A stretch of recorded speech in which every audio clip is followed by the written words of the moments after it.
From a chasm in the earth, a gate gave way to a dungeon teeming with perilous life forms, a hunting ground reserved for a select few. These individuals, known as hunters, were gifted with truly exceptional powers. The sole path to joining their ranks involves surmounting the trial within a cryptic spire. One's strength escalates in tandem with their ascent up the structure, granting access to novel capabilities and proficiencies. Every potential candidate, before their powers manifest, is cast into this tower from which there is no escape. Yet, a great many fail to conquer even the inaugural stage of this formidable challenge. A new rank is nonetheless conferred for every 10 floors cleared out of the 100 that exist. The protagonist successfully ascended to the 100th level and made an unceasing effort to surpass it. Prior to this, he lived the life of a common porter, hauling gear for more distinguished individuals. His ambition was ignited by Reuben, a hunter of the S rank who had managed to climb to the 61st floor. The young aspirant held a deep-seated desire to master the tower and thus permanently alter his destiny. He was plagued by memories of the world that had claimed the lives of his friends and parents. A youth for whom the hero was contracted to carry equipment interrupted his reverie. They journeyed together toward the threshold of a newly appeared dungeon, preparing for a raid. The group coerced him into leading the way before violently thrusting him across the magical threshold. With the traps activated behind him, he found himself isolated inside, facing a menacing pack of hounds engineered to shred their quarry. His betrayers, in the meantime, initiated a live broadcast, encouraging onlookers to wager on the outcome. This was the arena for dogfights, a brutal spectacle pitting living beings against monstrous adversaries. The hero mounted a desperate defense, but the creatures swiftly closed in, cutting off all escape. As a final measure, he blew a whistle he carried, his last remaining option. This action, however, only served to further infuriate the monsters, escalating their aggression. At that point, his framers charged in, attempting to intervene in the proceedings. The beasts shifted their focus to the newcomers and dismembered them in an instant. Having spent every last bit of energy in his struggle, the hero was teetering on the brink of death. In that critical instant, the system issued a summons to the tower, offering a chance at a new beginning when all hope seemed gone. As lucidity returned, the full sequence of events leading to his current state came rushing back to him. His mind cleared, leaving no doubt that he was now located within the confines of the tower. Within this domain, possessing coins could mean that even death is not an absolute conclusion. In that very manner, life was restored to him, presenting a fresh opportunity. A look at the status interface provided the final proof that his circumstances were not an illusion. He had dedicated years to amassing knowledge and pushing his body through grueling training for this exact purpose. The moment for which he had waited with more anticipation than any other had finally arrived. Stepping through a portal of pure mana, he emerged onto a vibrant green field. A lone goblin stood in the center of the meadow, representing the initial trial of this floor. Aware that he faced this battle by himself, he acted decisively and dispatched the creature. A system notification promptly declared the completion of the first floor's challenge. Unforeseen, however, a second foe leaped from the darkness and delivered a mortal wound. His demise was immediate, yet this time it did not signify the end. He understood the state was circulating misinformation, which only hardened his resolve to reach the summit. Finding himself resurrected in the identical clearing, he chose a more patient approach. 3 hours elapsed in complete stillness before the first monster made its appearance. Rather than engaging immediately, he elected to observe the situation from a safe distance. The goblin moved with great care, which then allowed him to notice a second one positioned not far away. The pair were stationed near a peculiar stone figurine. He surmised that the object could be a concealed artifact specific to this level. Wasting no more time, he launched himself at the monsters, eliminating them both with swift attacks. Once he confirmed the area was secure, he retrieved the statuette. The moment it made contact with his skin, it started to gently dematerialize, followed by a new system message. The Lunatus statue was now his. It was the first instance he had been fortunate enough to discover an item of this nature. The object was unlocking a special quest, one hidden from the majority of participants. His journey now included this task, following the artifact's activation. He subsequently acquired a singular skill, eyes that look at the stars.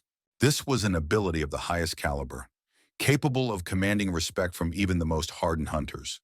It granted the user vision of hidden information, subtle hints, and even the rewards that lay ahead.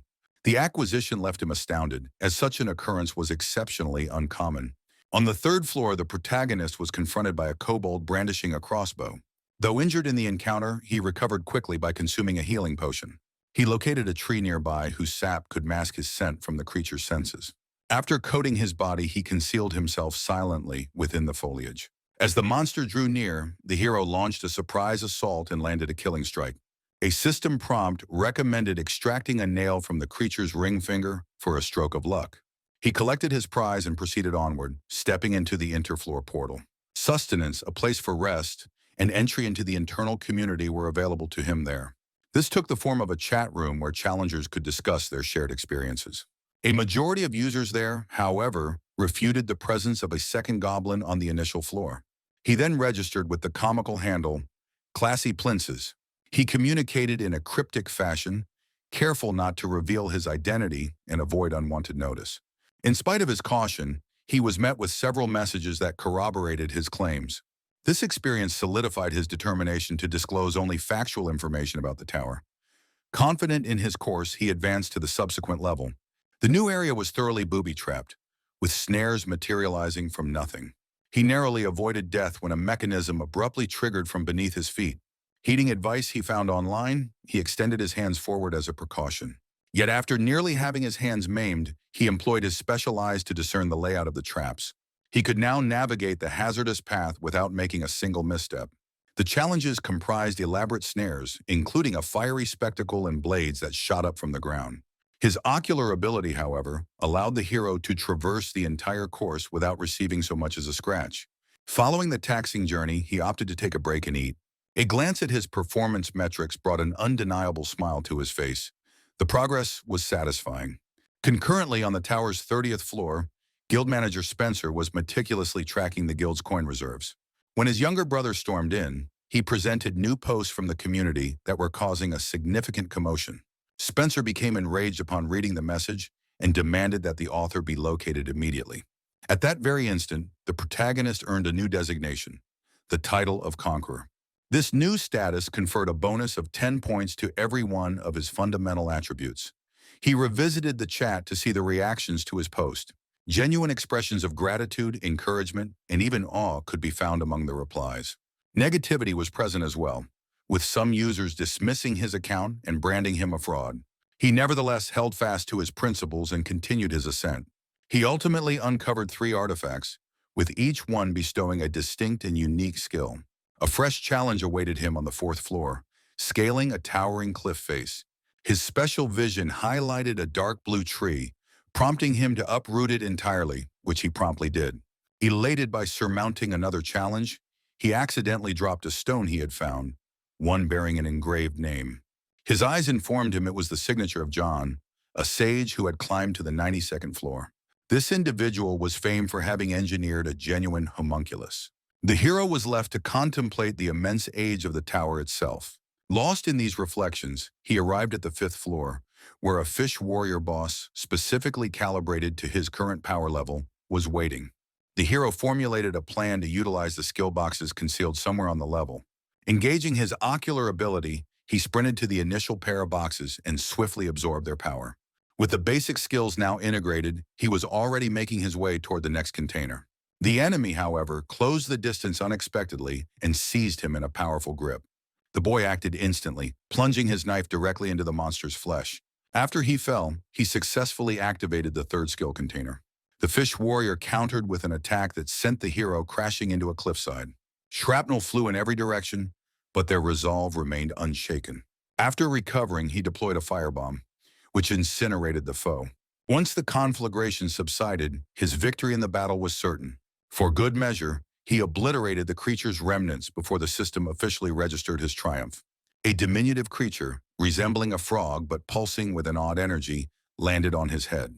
His special eyes instantly identified it as a being of chaos that held immense potential. A system warning appeared, indicating that this entity was more powerful than the victor himself.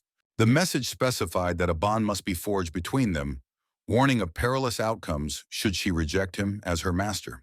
Undeterred by the risk, the hero welcomed her as a companion and proceeded forward, thus concluding the training phase. The 6th floor and an array of new trials awaited him.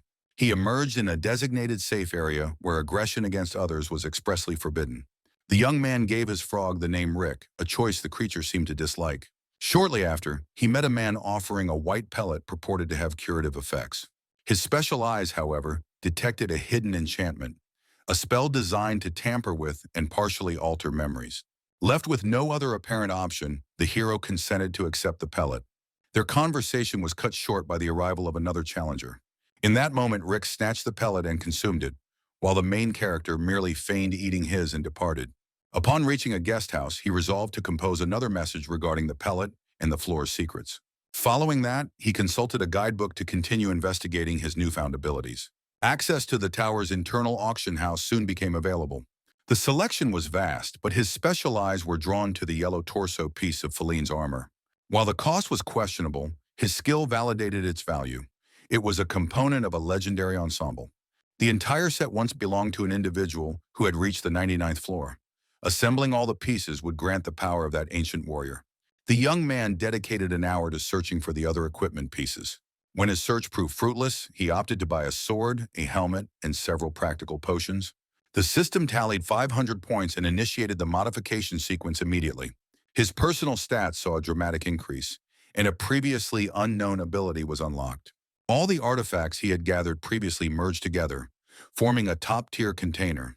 From it emerged an S-class skill named Skill Combination, a development that was both a massive breakthrough and a source of great celebration.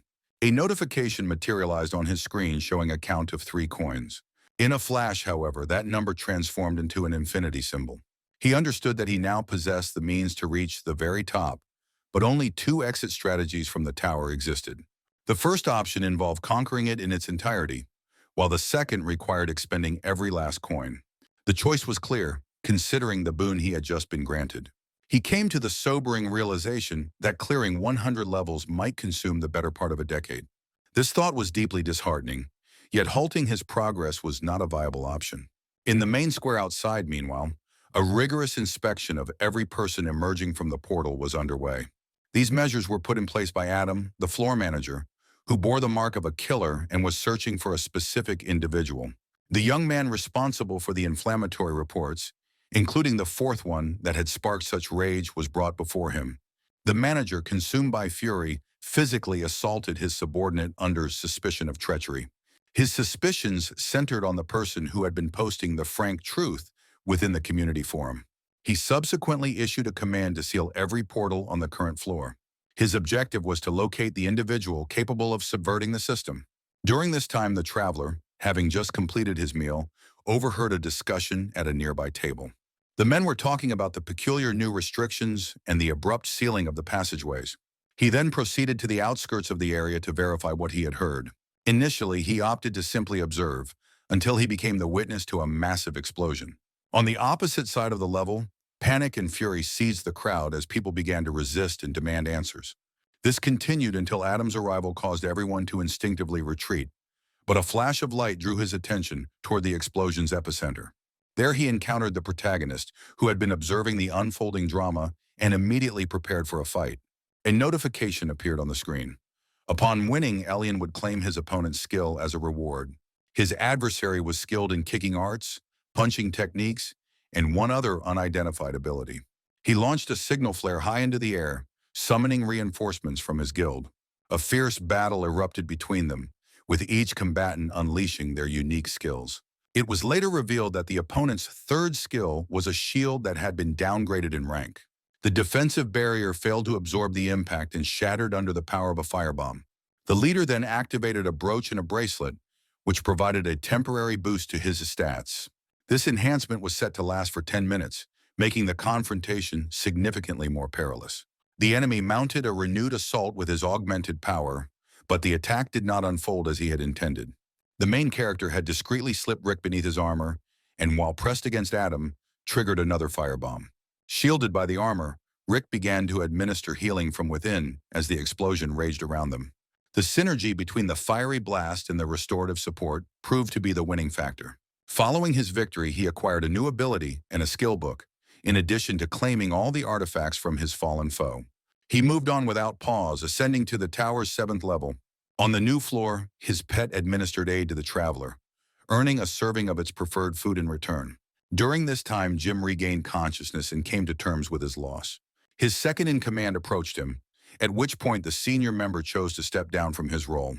The leadership position was transferred to Sean, who was appointed the new floor manager. The hero, meanwhile, undertook a mission to eradicate a contingent of goblins. After he had slain a dozen, a portal materialized, but he elected not to pass through it. Recognizing that this floor served as a training ground, he chose to prolong the combat. Once his tally of defeated enemies surpassed 40, the system presented him with a reward. The gift was a special pill designed to enhance hunting prowess. Upon its consumption, all of his parameters rose substantially. When the number of dispatch foes reached 125, the system announced that the growth limit was met and that the goblin boss had appeared. The details of this new task were obscured, with even his special skill unable to penetrate the veil. The hero began a process of elimination, mentally discarding potential bosses that did not fit the profile. His options dwindled one by one until only the final goblin, adorned with jewels, was left. After some time passed, the boss, who was concealed in a cave, detected the scent of treasure. It was unable to control its avarice and darted toward the source of the gleam. A golden frog statue was waiting for him there, but it was not treasure, it was Rick in a new form. As the goblin neared the treasure, its power surged, and it advanced to its third level of strength. The hero activated a firebomb without delay, and the frog shed its disguise. When the two of them were both on the ground, the enemy's sudden power boost vanished. The traveler capitalized on this opportunity and handily overcame his adversary. A bag capable of holding an infinite variety of items was among the spoils. Reaching inside, the boy withdrew improvement cubes, a soul stone, and a fragment of the key to the Halton ruins, which immediately captured his interest. One could unlock the treasure vault by gathering all the separate pieces. After the battle, he chose to rest and review the feedback from the association. The user comments verified the claims made about the white pellet. One individual had even conducted an independent investigation, complete with evidence. The traveler authored a new post before continuing his journey. A confrontation with orcs awaited him on the 8th floor. He dispatched them without taking any damage, but a different adversary then emerged. A combatant known as Kinatak, who wielded a gauntlet, issued a challenge. Before he had a chance to respond, the hero got a system notification that the duel had been automatically accepted, initiating the fight. As his opponent boasted about his physique, the hero wasted no time and launched an attack. He annihilated his foe with a single immense blow, and in doing so, he saw a medal that could be acquired by meeting specific criteria.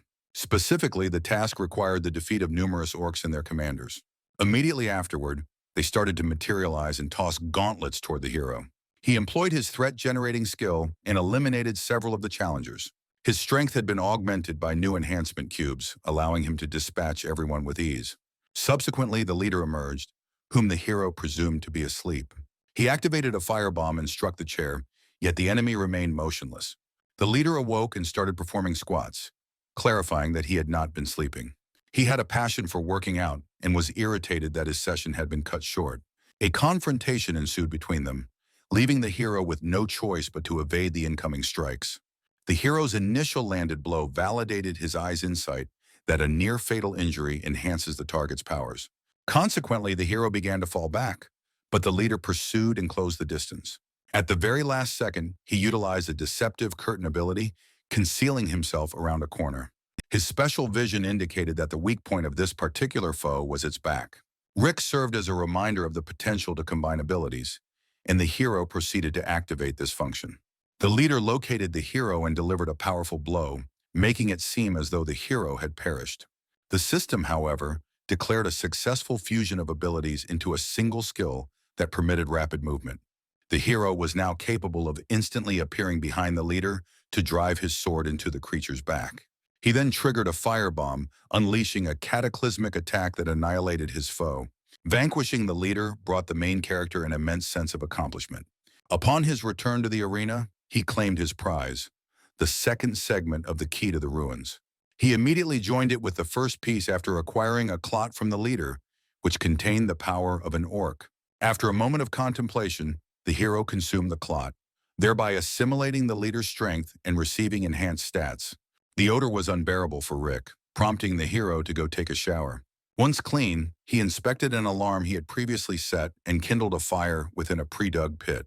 They then settled down for a meal, during which the hero read articles and posted his own updates.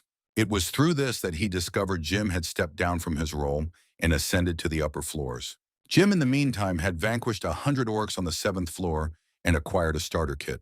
After grasping that everything Elian had written was factual, Jim conveyed this information to Spencer. He then began to prepare for his next confrontation, fully committed to seeing his journey through to the end. After finishing off the orcs, the protagonist reviewed all his essential artifacts and proceeded to the 9th floor. He took a step forward, pushed some foliage aside, and was startled to find a wolf's horn mere millimeters from his eye. Elian reacted in an instant, seizing the wolf and destroying it, only to be ambushed by the entire pack a moment later. He battled against them, taking down 30 wolves while pondering the quickest way to reach the 10th floor. From there, he would be able to publish an article detailing the 8th floor without giving away his position to the guilds. His train of thought was abruptly cut off by a system notification as darkness consumed his surroundings. The system announced the arrival of Dalkin, and the protagonist activated a luminescent stone to cast light on the area. He suddenly sensed something moving past him at great speed.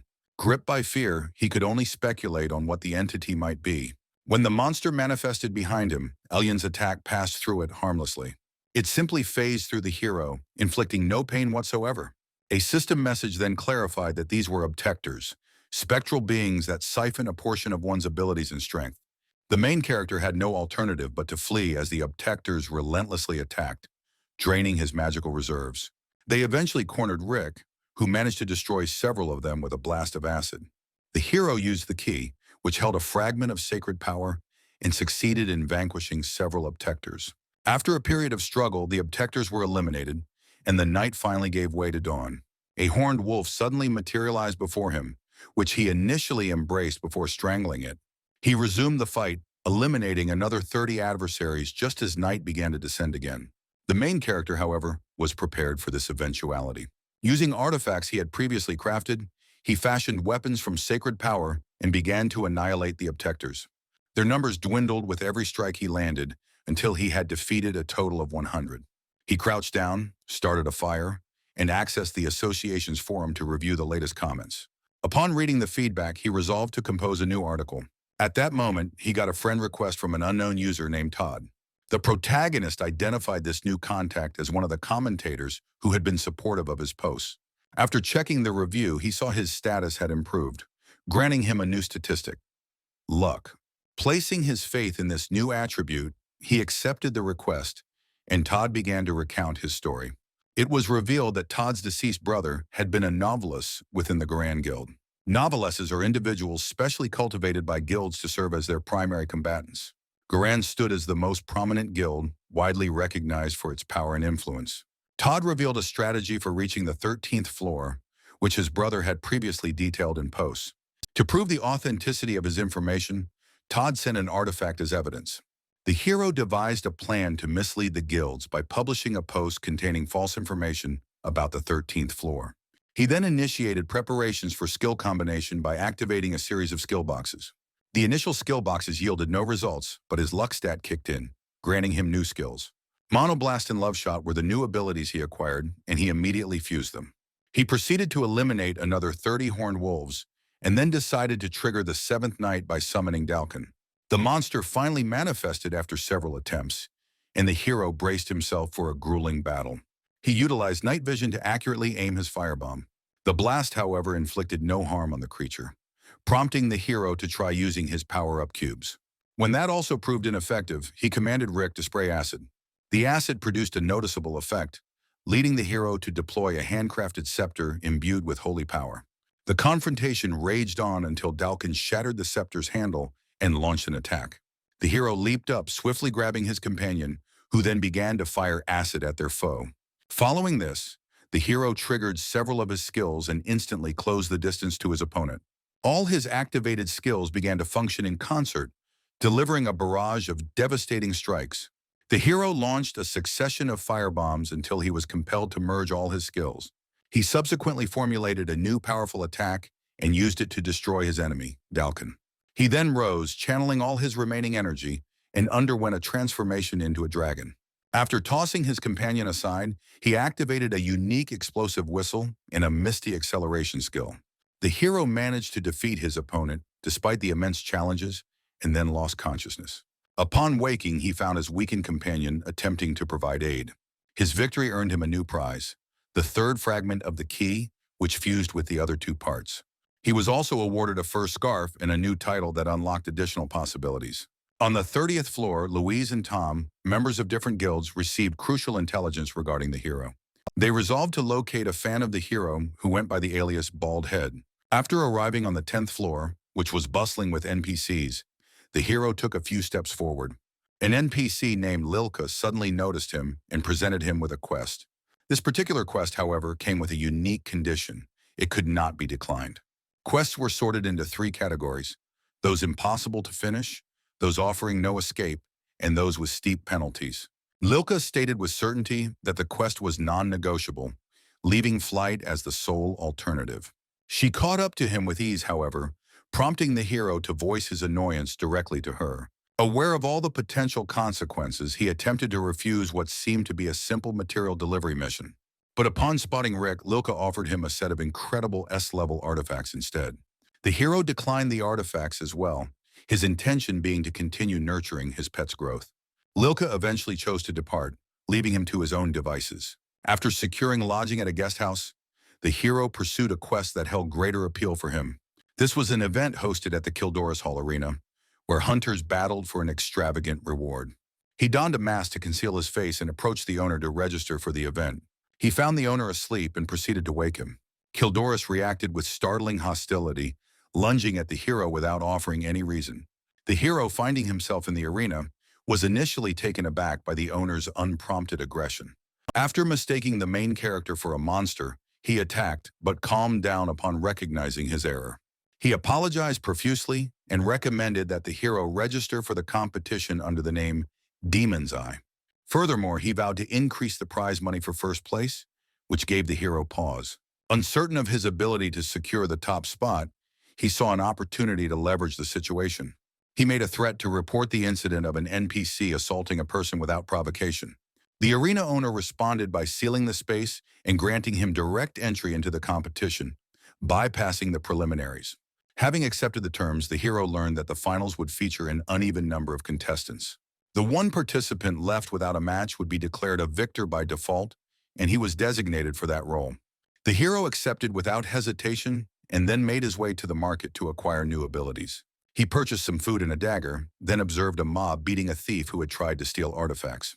Manager Ligon, who bore the mark of a murderer, arrived and declared he would handle the matter himself. He issued a duel challenge to the thief, vowing to ignore his thefts if he were to win. The thief offered only apologies but ultimately entered the fight, his opponent's power growing with the crowd's reactions. Ligon grew stronger with every blow, making his victory a foregone conclusion.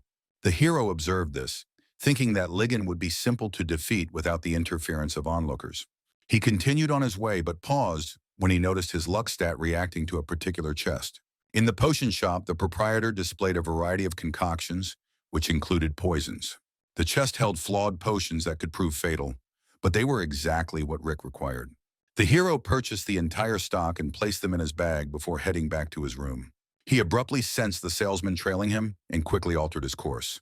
He ascended to a rooftop after overhearing the salesman mention a job for whoever could find a bag of jewels. To get an advantage, the hero decided to act preemptively and hurried to find the manager. While on the roof, he made a mental note to be more cautious and avoid using the bag in public again. It was attracting far too much notice, and he resolved to adopt a more discreet approach. The vendor relayed all the information to the manager, describing the bag and promoting his potions. Ligon deduced that the potions were poison and gave the command to apprehend the vendor. The following day, Rick consumed the poison and as a result, developed new abilities. The hero posted a message advising his fans against attempting to poison guild members. After this, they departed to finish Lilka's quest before the start of the competition. In the main square, the hero caught wind of rumors about the banishment of a merchant who had attempted to assassinate Ligon. He went to the location and witnessed the manager repeatedly killing the vendor. This cycle of execution continued until the vendor's chances to remain in the tower were exhausted. Having reached the 11th floor, the hero began to work on the quest. As he slayed monsters, he gathered materials until he discovered a skill book that conferred fire resistance. A monster was protecting this artifact, and upon its defeat, the hero also acquired poison resistance. He immediately learned these new skills and continued on his way. He looked over comments from his friends who had already set up a competition and decided to devise a prize for the victor. Upon reaching the 12th floor, the hero swiftly eliminated all the monsters without any delay. He then proceeded to the 13th, where the objective was to survive for a duration of 8 hours. After he vanquished a single weak monster, a fiery dragon materialized before him. The hero's initial instinct was to hide, but upon seeing the dragon consuming lava, he chose to attack. His attempt resulted in his death, sending him back to the 10th floor.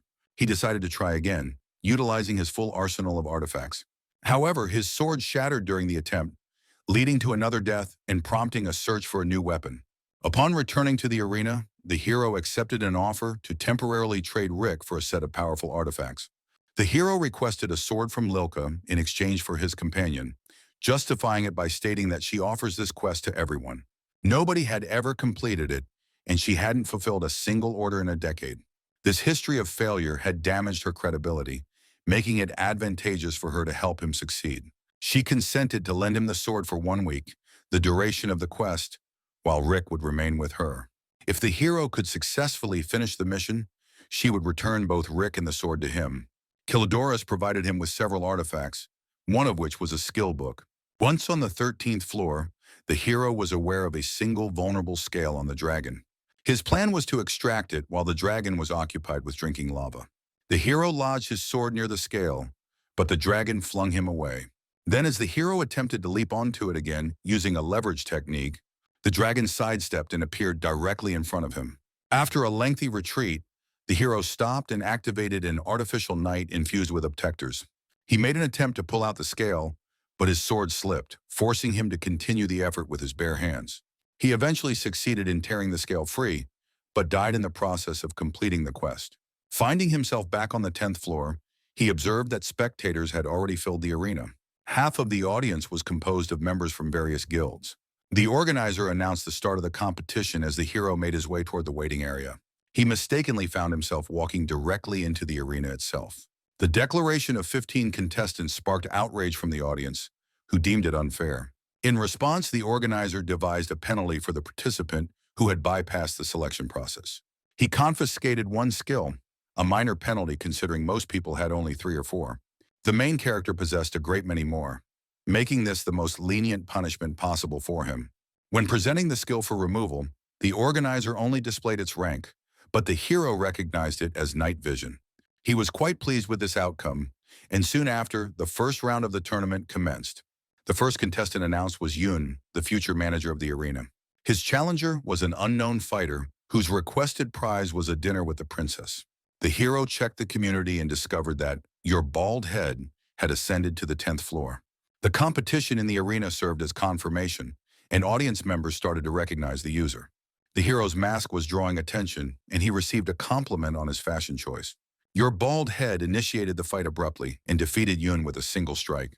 The floor manager, who had been watching the fight, declared a plan to deal with the bald-headed fighter.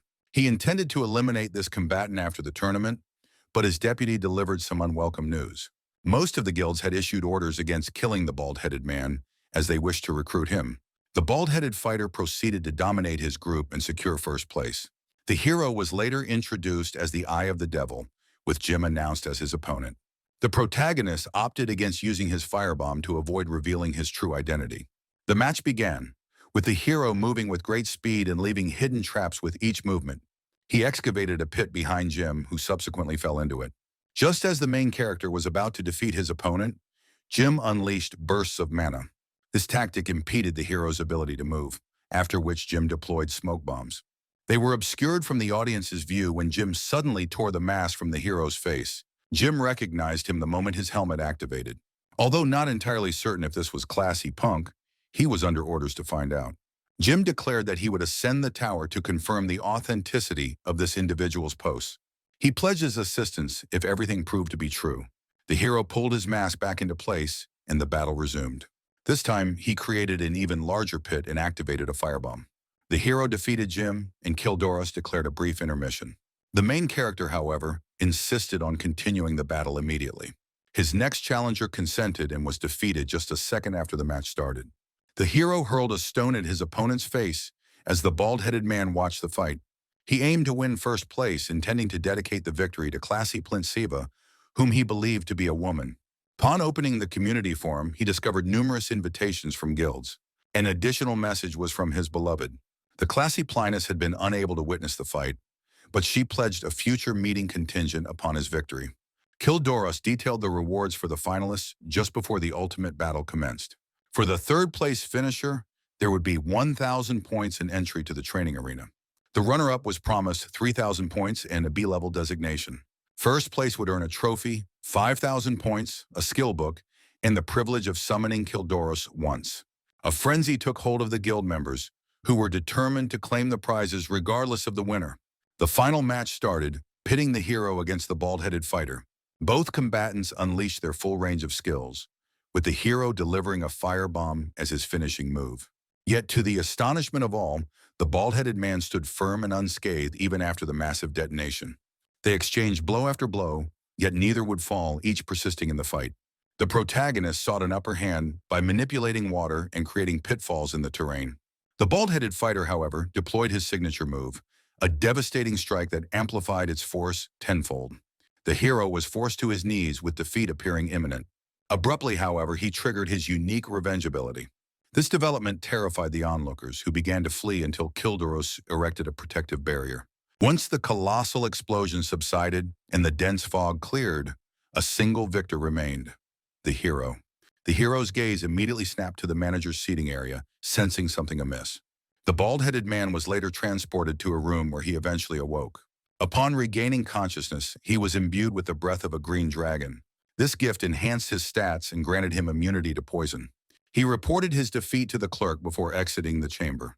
The managers were already lying in wait for him outside, poised to take him into custody. The bald-headed man spotted several exceptionally powerful individuals trailing the managers within the crowd. Suddenly, representatives of Kildoros emerged, but they were ignored and simply shoved aside. He then understood that a fight was unavoidable and steeled himself for a full-scale defense.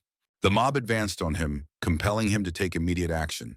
At this time, the main character, who was searching for Lilka, ran into the familiar arena owner. The owner offered to guide him to his destination. During their walk, his companion attempted to probe for more information about the bald-headed man. The hero, however, chose not to divulge any community secrets. They found Lilka, and he promptly gave her the dragon scale he had acquired. He then made his way directly to the individual he had intended to retrieve. His companion, now attired in opulent garments, was already there and rushed to embrace his master. At that precise moment, the earth trembled as an earthquake began. The arena owner recognized the signs instantly, and the protagonist also became aware of the situation through the community forum. System protocols prevented the owner from intervening, so he offered a new mission instead. The hero accepted without hesitation, donned his mask, and departed for the site of the conflict. Upon reaching the location, he declared that he was operating under the authority of the police. They positioned themselves side by side and charged into the fray together. Their fight was relentless, affording their adversaries no opportunity to recover. The main character suddenly observed Legion struggling to stay on his feet amidst the chaos. He wasted no time, rushing forward to strike at his beleaguered opponent.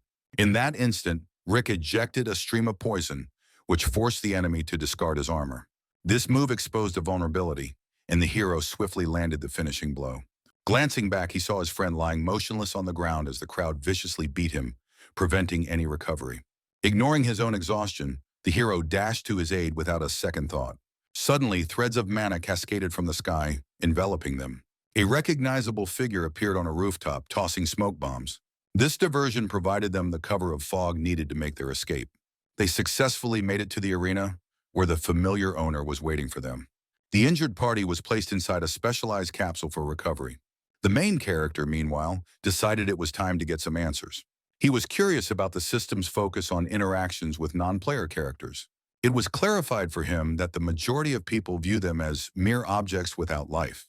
A genuine bond, however, could be forged through emotional connection. With this understanding, he began to ask if there was any information available about his friends from the community. He mentioned familiar names in an effort to gather any possible intelligence. After a brief moment of silence, his conversational partner deduced his identity. The hero admitted that he was the one operating under the Plince's alias. In exchange for this information, he requested that his friends on the 10th level be kept safe. His primary objective was to ensure the protection of those he cared about. They consented to provide assistance, and the arena owner even included a small token of goodwill. The protagonist expressed his gratitude, put on his mask, and set out for the enemy organization's headquarters. He swiftly incapacitated the two guards posted at the entrance without any delay. Meanwhile, Lilka was pondering why the arena owner would extend help to a virtual stranger. He explained that he viewed the bald-headed man as his successor, a revelation that greatly surprised her. As they conversed, the traveler cleared another level and vanquished another boss. He paused briefly to open the community forum and catch up on recent developments. The report stated that the highest-ranking members had departed from the tower. It was also revealed that the guilds had been dealt a significant penalty. For their assault on a participant, they were barred from tournament participation for the next 5 years. The competitions themselves were put on hold for a minimum of 2 months. Lilka, in the interim, would be assigning new quests, which were not expected to be pleasant. After receiving his new assignment, the traveler issued a public caution to the guilds about potential repercussions. His post served as a clear warning to anyone considering harming his friends. Following this, he continued his journey, ascending to the subsequent floor. Legions of the undead, including zombies, witches, and skeletons, awaited him there. He initiated the battle by incinerating all the witches with fire first. He then torched several zombies, clearing a path for himself to advance. The skeletons, however, were immune to poison, water, and even flames. In response, the traveler excavated a vast pit directly beneath their position. He then triggered his explosion skill multiple times in succession, reducing everything within the pit to ash. The system granted him a reward, a statue marked with an unfamiliar symbol. He suddenly had the realization that his battlefield was once a tranquil village. Now, the area was controlled by embittered souls consumed by resentment, a place he knew was ruined by a witch who unleashed a plague. The truth was that it all transpired during a savage attack amid a war. The system presented the option to accept a new mission, which he accepted. At that moment, the statue he was holding began to transform before his very eyes. In its stead, several colossal beings composed of pure energy materialized. They immediately surged forward, commencing the purification of the cursed territory. The giants began their work of eradicating the evil spirits, purging the land of its infected souls. The traveler, meanwhile, was lost in thought, unable to find any clear clues. The mark of heresy had been devised by the Order of Fire for religious indoctrination. Their goal was to force a new system of belief upon all residents of the peaceful village. Their refusal triggered a brutal war that altered the region's history forever. The people were branded as heretics and transformed into zombies and skeletons. Upon grasping the full truth, the traveler understood he was now allied with the damned. Unwilling to accept this, he charged at the giants, felling one after another. He eventually made his way to a roof that offered a complete vantage point of the battle. Noticing that the evil spirits were protecting the center, he immediately made his way there. Once there, he used the power of his eyes to unearth a statue of the ice goddess. This was Prelia, an icon of a forgotten order that had once held dominion over these lands. The statue came with new lore concerning the Order of Ice and the Lost Kingdom. In a bygone era, fire had vanquished ice, initiating a religious war. He held the key to the ruins of Halton, which was once their sacred capital. He suddenly realized, however, that his conclusions were leading him down the wrong path. The genuine conflict was a long-simmering rivalry between two powers that was now reigniting. The statue seemed to react to this revelation, shattering into fragments that merged with the evil spirits. This fusion amplified their power significantly, intensifying the difficulty of the battle. Every combatant on the field received a power boost, and the traveler activated the gift from the arena owner. A savage fight then broke out between the followers and the monstrous forces. A particular witch stood out among the support units, continuously empowering the defenders of evil. One of the horsemen provided assistance, helping the hero reach the primary antagonist.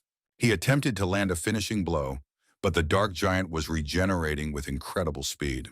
The seeker then used his special vision and discerned that the creature's core was its entire body. The only viable solution was to bisect it completely, a task he then performed. Yet the being regenerated instantly, and now two of them stood before him. This forced the traveler to attempt an escape, but the monsters rapidly closed the distance. A horseman saved him just a moment before defeat by positioning himself between the hero and his pursuers. He held back the giants, creating an opportunity for his ally to drink a potion and recover. After regaining some composure, the seeker reviewed his strategy and took out his skill books. He acquired new techniques, which he promptly fused into an ability called Return of the Deceased. He also gained the ability to enhance one skill by having it absorb another. Instead of a standard enhancement, however, the abilities merged to form a new one, freezing breaks. Armed with a fresh set of powers, he charged back into the fight against the giant. He waited for the giant to attack, and in that same instant, he activated his new technique. Following this, his stats increased dramatically, giving him a significant edge. After a few precise attacks, the dark giant was annihilated. By defeating the second giant, he acquired the fire element and earned the gratitude of the villagers. But then everything shifted, and a vision of a peaceful land appeared before his eyes. A stranger stood at the center of this illusion, holding both the sword now owned by the seeker and the woman. The scene erupted in flames, transforming the vision into one of chaos and conflict. Upon his return to reality, he saw an ice crystal with a connection to Hyalton. He also came to understand that the sword itself carries a portion of that same power. In place of the anticipated reward, however, he only gained the favor of the fire element. Infuriated, he pressed on, ascending to the 16th level. There he encountered the fire augs, spirits of flame that showed no aggression. These entities, while monstrous, possessed the potential to become allies. Individuals who could command such spirits were known as Masters of Souls. The traveler subsequently enhanced his fire resistance and upgraded the functions of his store. After checking the community forum, he learned that one of his companions had made it to level 10. He desired to meet with this ally, but the person was occupied with training under a mentor. Another of his acquaintances had been given a mission from the powerful ruler of that floor. This friend then resolved to reach level 20 at all costs, determined to follow the hero. The traveler, meanwhile, started his journey to the 17th floor, instructing the spirits to delay his friend. He also clarified to Rick his intention not to release any data from the 15th floor. His friend, in the meantime, proceeded to the 11th level without waiting for a reply. Upon entering a desert region, the traveler was given 3 new tasks to accomplish. The first task involved locating an oasis, so he made that his initial destination. An argument erupted between him and his companion at the location, which drew the attention of nearby creatures. The hostile creatures were, however, defeated swiftly and without significant effort. His attention was captured by the key from the ruins, which had begun to emit a strange glow. He started to excavate, seeking the origin of the key's reaction, as his companion rested on a rock. Observing him, the hero realized that his companion was lounging on the remnants of ancient architecture. He then submerged himself in the water and instinctively knew the direction he needed to swim. When he accessed his store, he began searching for scuba diving gear. The cost of the items gave him pause, so he reached out to a friend for assistance. His friend sent him instructions on how to manually craft a special mask. He began the crafting process, using a fish that had a human-like face. After peeling off the scales, he steeped them in a mild acid solution for 15 minutes. Once they were dry, his special eyes revealed that the scales were quite valuable and could be used to create a rare, high-class elixir. He began to gather more scales, now aware of their potential worth. The mask was eventually completed, and he and his companion descended into the water. At the bottom, a fissure opened before them that looked like a keyhole. After passing through, he saw 2 statues, one of a fire goddess and one of an ice goddess. A swarm of monsters, familiar from previous encounters, then charged at him. This time, however, the creatures assaulted him from 2 directions, complicating his defense. He eliminated them one after another until only the 2 most powerful ones were left. These were 3rd-level creatures that were noticeably more durable than the rest. Rick discharged poison, which successfully weakened the icy defender. The hero used a firebomb to finish off the weakened enemy, leaving it no chance of survival. He defeated his fiery adversary with much greater speed. The door leading to the next trial then opened before him. The initial section of the chamber was ablaze with fire, but his protective gear allowed him to pass through unharmed. The second section was filled with a paralyzing icy cold. To endure this, he instructed his companion to generate heat from within. He, in the meantime, employed a skill to shatter the ice barriers. He successfully navigated the second zone as well, revealing a passage that led further. He entered a vast treasury overflowing with jewels and enchanted objects. A figure stood in the center, who revealed himself to be a member of an enigmatic order. While his level was concealed, his immense power was immediately palpable. For having passed both trials, the traveler was granted permission to select one artifact. He could only touch a single item from among the thousands, and only for an instant. His special eyes indicated which artifact deserved his attention. He followed his intuition, approached the indicated object, and made his selection. Before him was the blade of a frost sword, which appeared to be the very embodiment of cold fire. Ragnarok gave his approval and presented the weapon, which contained the power of both elements. The elements of fire and ice immediately fused, restoring the sword to its true form. Ragnarok promptly initiated the third trial by materializing a reflection of himself. This duplicate prompted the hero to reflect on the importance of his loved ones. He came to the conclusion that Rick was his most precious friend, a realization that gave him renewed strength. With this newfound clarity, he engaged in battle with a revitalized sense of purpose, fighting as if everything was at stake. The double was vanquished after 3 powerful strikes, but this was merely the start. Ragnarok then summoned a veritable army of beast-like creatures and more of his own duplicates. The hero threw himself into the fight, methodically destroying his foes without a moment's pause. The adversaries combined their forms to become a single mighty being, but even this did not deter him. The fused mass of enemies was even more threatening, but it too was defeated by the hero. The hero readied himself for the subsequent challenge by activating his reinforcement cubes. This time the number 6 appeared, and the spirit of the individual who had reached the 84th floor manifested before him. The next phase was one of vengeance, as Ragnarok killed his friend, leaving a lion consumed by grief. An overwhelming wave of pain and anger consumed the hero, compelling him to charge forward without a second thought. He unleashed a relentless flurry of attacks, activating all his abilities in a non-stop assault to make the enemy pay for his friend's demise. The spirit that had materialized alongside him also entered the fray, contributing its power to the act of vengeance. As the protagonist's magical energy started to wane, he commanded the spirit to withdraw. He then marshaled all his remaining power for a final, decisive effort to obliterate Ragnarok and conclude the battle permanently. Despite his exhaustive efforts, the hero was unable to secure victory, which triggered the beginning of the third stage, forgiveness. The sheer force of his anger and grief propelled him to continue fighting, even as he reached the absolute limits of his stamina. Ragnarok insisted that the hero forgive him for killing his friend, attempting to restrain him with magical tethers. The hero, however, drew his dagger and plunged it into his own body, absorbing his own blood to trigger a curse. This act allowed him to conceal the sword, die, and resurrect within a safe area, successfully absconding with the temple's relic. He earned a new title much to Ragnarok's fury. When the hero regained consciousness, he was overjoyed to see his friend alive and well before him. They now prepared to venture to new floors.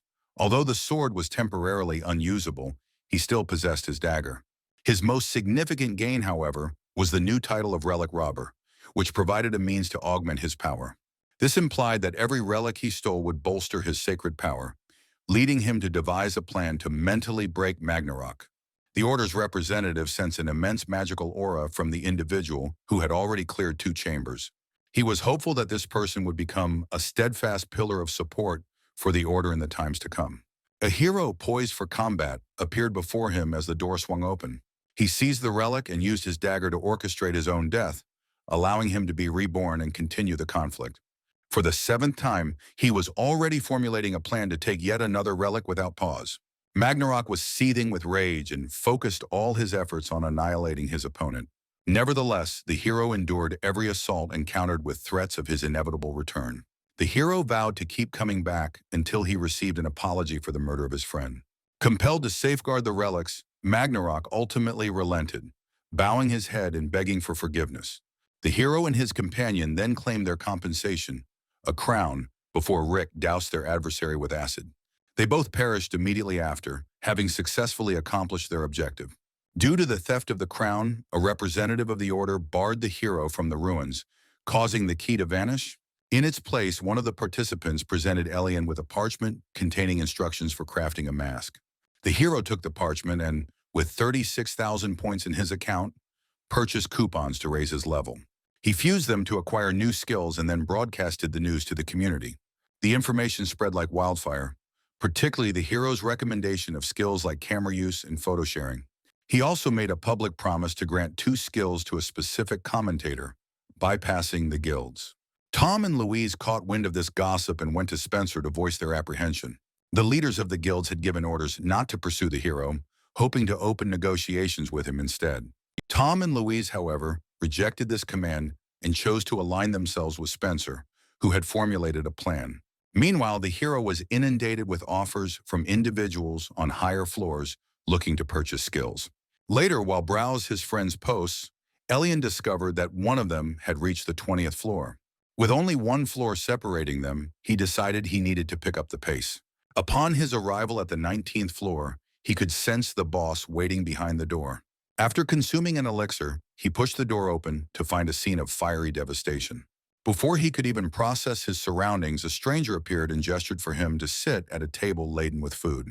After a moment of consideration, the hero chose to sample the food laid out on the table. Once he and his partner had consumed everything, their performance stats saw a remarkable improvement. They then proceeded with their primary objective, which was to defeat an unidentified foe. A boss by the name of Wayne blocked the path that Elian needed to take.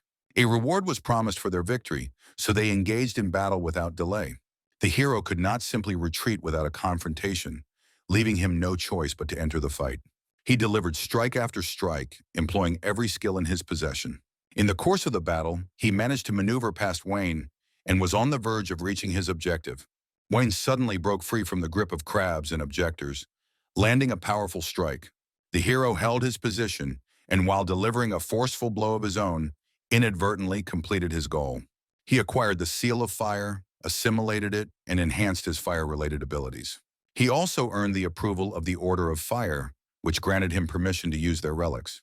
Wayne expressed interest in the hero's sword and proposed an exchange.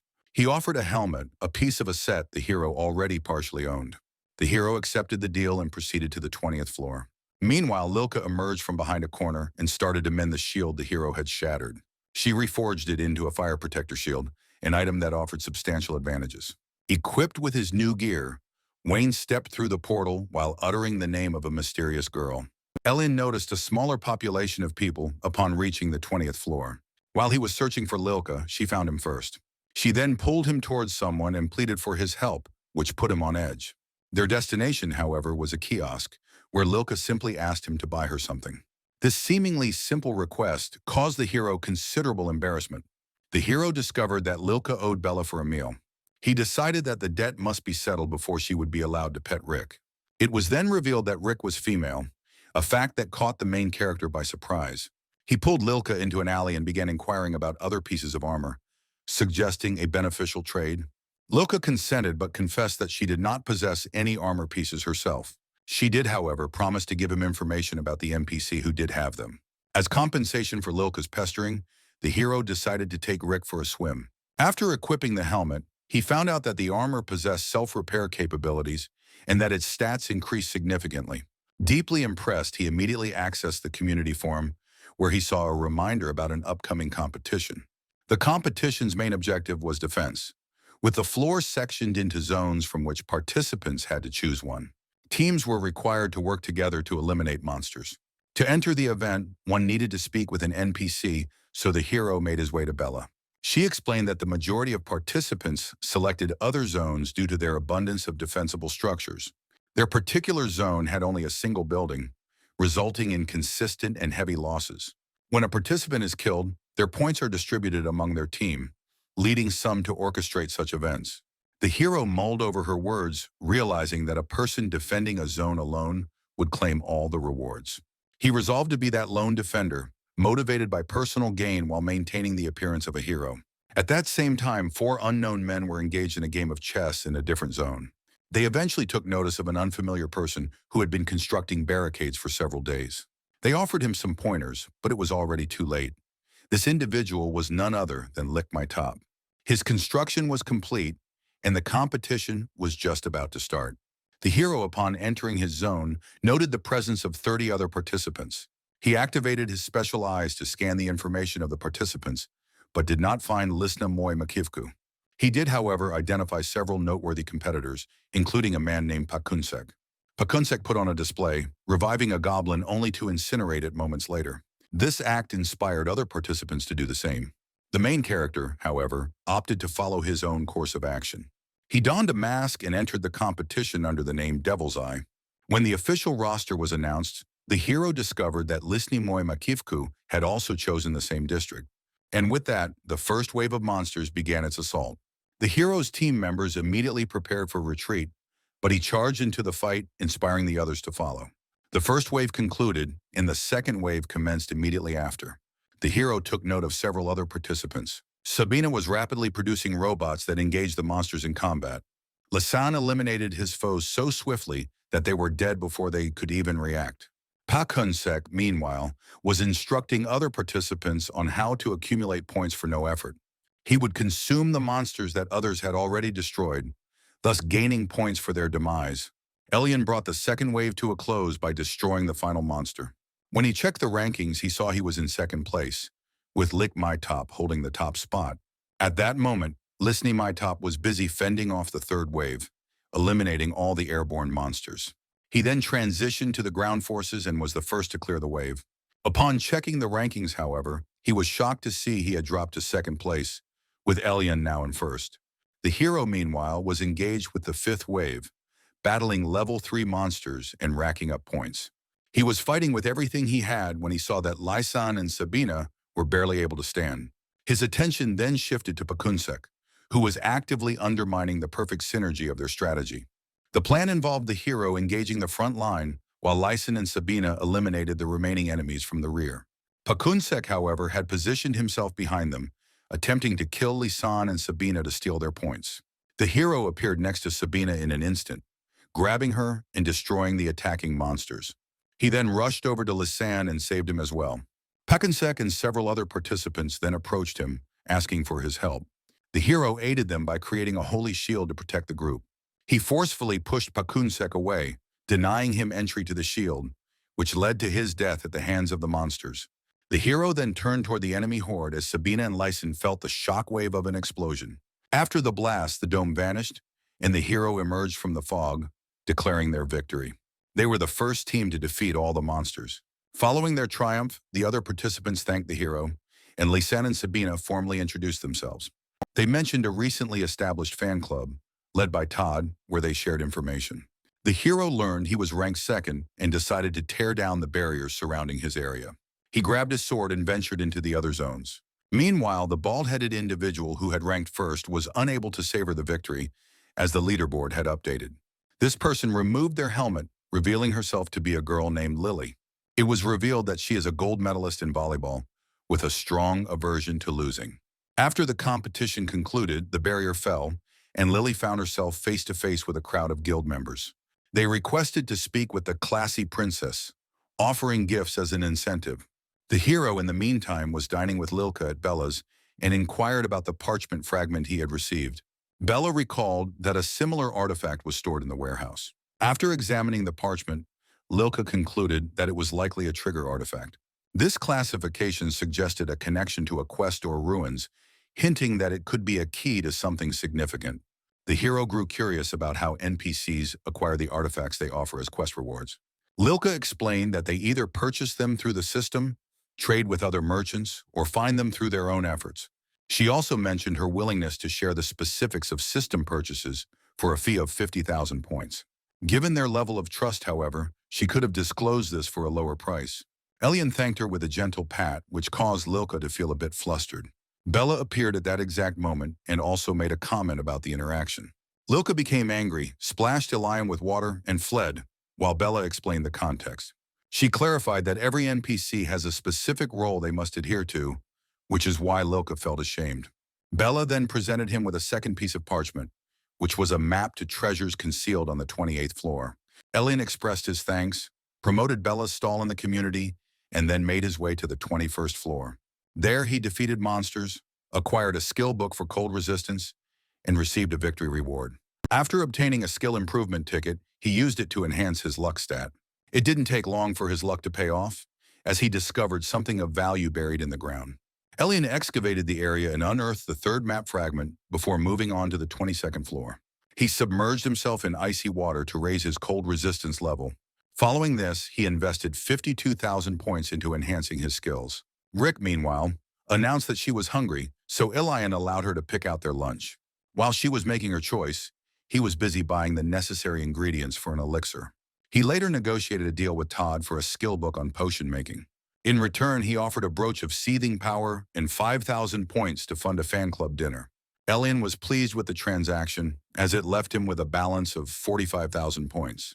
The system, however, suddenly informed him that Rick had spent the entire 45,000 on a takeaway buffet. This news infuriated Alias, and he moved to cancel the buffet order. The system, however, issued a warning that doing so would result in a confrontation with combatants. These individuals specialized in hunting level 5 to 6 monsters for their culinary ingredients. The hero accepted his fate and proceeded to the 24th floor to retrieve a piece of armor. After clearing the 23rd floor, the hero advanced to the 24th to undertake the quest given to him by Lilka. He soon arrived at the Aqueti Cave, where he was met by snowballs. These clumps of snow appeared harmless from a distance, but were actually poisonous. Inside a cave he had previously discovered, he found a strange carving of a pose. The door opened after he successfully mimicked the pose. He cleared several more similar challenges before arriving at a dance floor. Here the objective was to win a dance-off without resorting to any combat skills. Victory would grant him the material for Lilka and another piece of parchment. The hero, however, was eliminated in the initial selection round, but luckily a second round was announced. He was joined by 9 other participants in this subsequent round. The hero's attempts to eliminate his rivals were futile, as he was unable to inflict any damage. Rick then intervened, striking a blow that shifted the dynamics of the competition. When the supplementary round commenced, the hero was the sole contestant to take the stage and was therefore automatically accepted. The main round started, and the hero incorporated his skills as visual special effects. He performed a dance routine he had practiced before his arrival. He initially placed third, an outcome that did not satisfy him. By incorporating even more spectacular effects, he ultimately secured the first-place position. Along with his prize, the hero received the crown of the Dancing Master and a new title. This title provided a means to boost his stats through the act of dancing. He then departed for a snowy mountain to find the merchant Lilka had told him about. The merchant Alias had a fondness for flowers and dresses and was known to be quite powerful. Upon entering Alias's domain, the hero observed that everything was in full bloom, yet the owner was clearly displeased by his presence. Alias refused his gifts and killed the hero without a word. After reviving on the 20th floor, the hero recounted his experience to Bella. She noted that her business was thriving, while the hero made 12 more failed attempts to climb, dying each time. On his 13th attempt, he decided to enlist some help. After acquiring the seal of the trading company, he set out once more. On the 24th floor, just before another certain death, he presented the seal and finally met Alias face to face. The hero attempted a retaliatory strike, but Alias evaded it, causing the hero to fall and lose consciousness. When he awoke, he went to meet Alias, and a conversation began between them. The owner elaborated on why he protected his territory from unpredictable traders and visitors.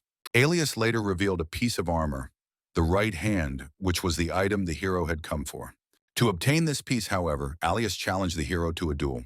If the hero could land even a single scratch, the item would be his. As the fight began, the protagonist grasped how desperately Alias was trying to defend his home. He therefore aimed directly for the building itself and was instantly beside it, threatening its destruction. The moment the hero's hand touched the wall, a soul stone erupted from his bag, altering the entire situation. Alias was left with no choice but to accept the hero's terms and trade the armor piece for the artifact. As a gesture of goodwill and to prove he meant no harm, he named the hero his successor. This appointment guaranteed the hero's safety, which he accepted before landing a strike on Alias. Following this, Alias escorted the hero to a special chamber within his residence. Behind the door lay the frozen, deceased body of Penny, the daughter of Emperor Great Fron. A romantic connection existed between Alias and Penny, prompting him to draw the soul stone into her very being. While the owner focused on the task of reviving Penny, the main character waited in the adjoining room. He made an effort not to intrude, but his attention was captured by Alias's boots, which his luck stat had highlighted. The hero immediately equipped them, and Alias, upon seeing this, was in no position to object. They stepped outside, where the host began to provide a detailed explanation of NPCs and their successors. NPCs are the proprietors of the tower, and they pay a steep cost for the privilege of existing within it. Every NPC is assigned specific duties, and failure to fulfill them results in their reversion to a standard system NPC. Alias himself fell into this category, which explained why he did not reside on the designated safe floors. Because the tower's floors are unique for each ascent, Alias had to traverse every single one. This grueling journey had caused his soul to fracture into countless pieces, leaving him with a mere 10 years of existence. An NPC can achieve freedom if their successor conquers the 100th floor, meaning the hero was destined for rigorous training. He would become a target for many other NPCs, and if he failed to master the tower, he would join their ranks. The hero's training was to be overseen by Alias, a phantom swordsman who had been attempting to conquer the 99th floor. Alias had to suspend his training and hurry to the workshop, leaving the hero with 30 tiers of equity. He fashioned a necklace from the remaining materials and bestowed it upon Penny, who was on the verge of reawakening.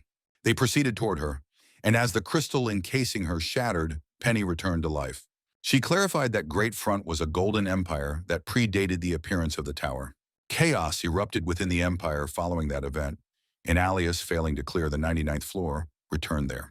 As an NPC, he discovered a method to bring Penny into the tower by sealing her soul within a stone and her body in a crystal. Over time, however, he misplaced the stone, and now Penny stood before them, stating that her need for food was more pressing.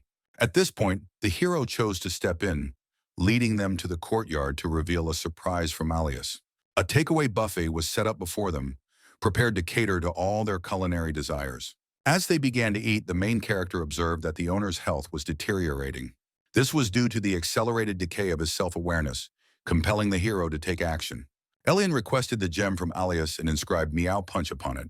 After presenting the seal, he sent the stone with the note that it was the work of a master. The proposed contract was as follows. Alias would craft stones for her. By performing this work and earning points, he would be able to remain within the tower. Concurrently, a worker from the cafeteria presented Elian with a VIP invitation to a party. The worker confessed, however, that they were scouting for regular customers because of a labor shortage. This implied a desire to establish deals with clients for the purpose of sourcing ingredients. After their meal, they retired for the night, but the main character was unexpectedly approached by Alias in the morning. He was instructed to pack his belongings, and in the courtyard, it was explained that NPCs tasked with gathering information on people were soon to arrive. To protect his identity and prevent future complications, the hero needed to vacate the premises. Alias gave him instructions to traverse the entire tower to preserve his anonymity. Upon dismissing the hero, he provided a skill book and his own battle memories, granting an advantage on all floors. Just as the hero was preparing to depart, a message arrived from Mao Punch, stating that her company's agents were already on the 24th floor.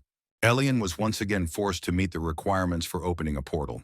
He suddenly spotted the NPCs, one of whom seemed to sense his presence. That NPC immediately charged in his direction, forcing a lion into swift action. The main character employed his dagger, deceived the NPC, and triggered his own death, respawning on the 20th floor. He was only able to ascend to the 25th floor 2 days later, after Lilka had thoroughly scouted the area. He arrived in a post-apocalyptic landscape, where he sensed a poisonous energy and moved toward its source. He collected a solution that he thought might prove useful in the future. Proceeding further, he encountered a sealed emergency exit, and as he passed, armed robots materialized before him. The hero took cover, his mind flashing back to moments spent alongside soldiers fighting monsters. In those days, even the sight of a weapon filled him with fear, but he was a changed man now.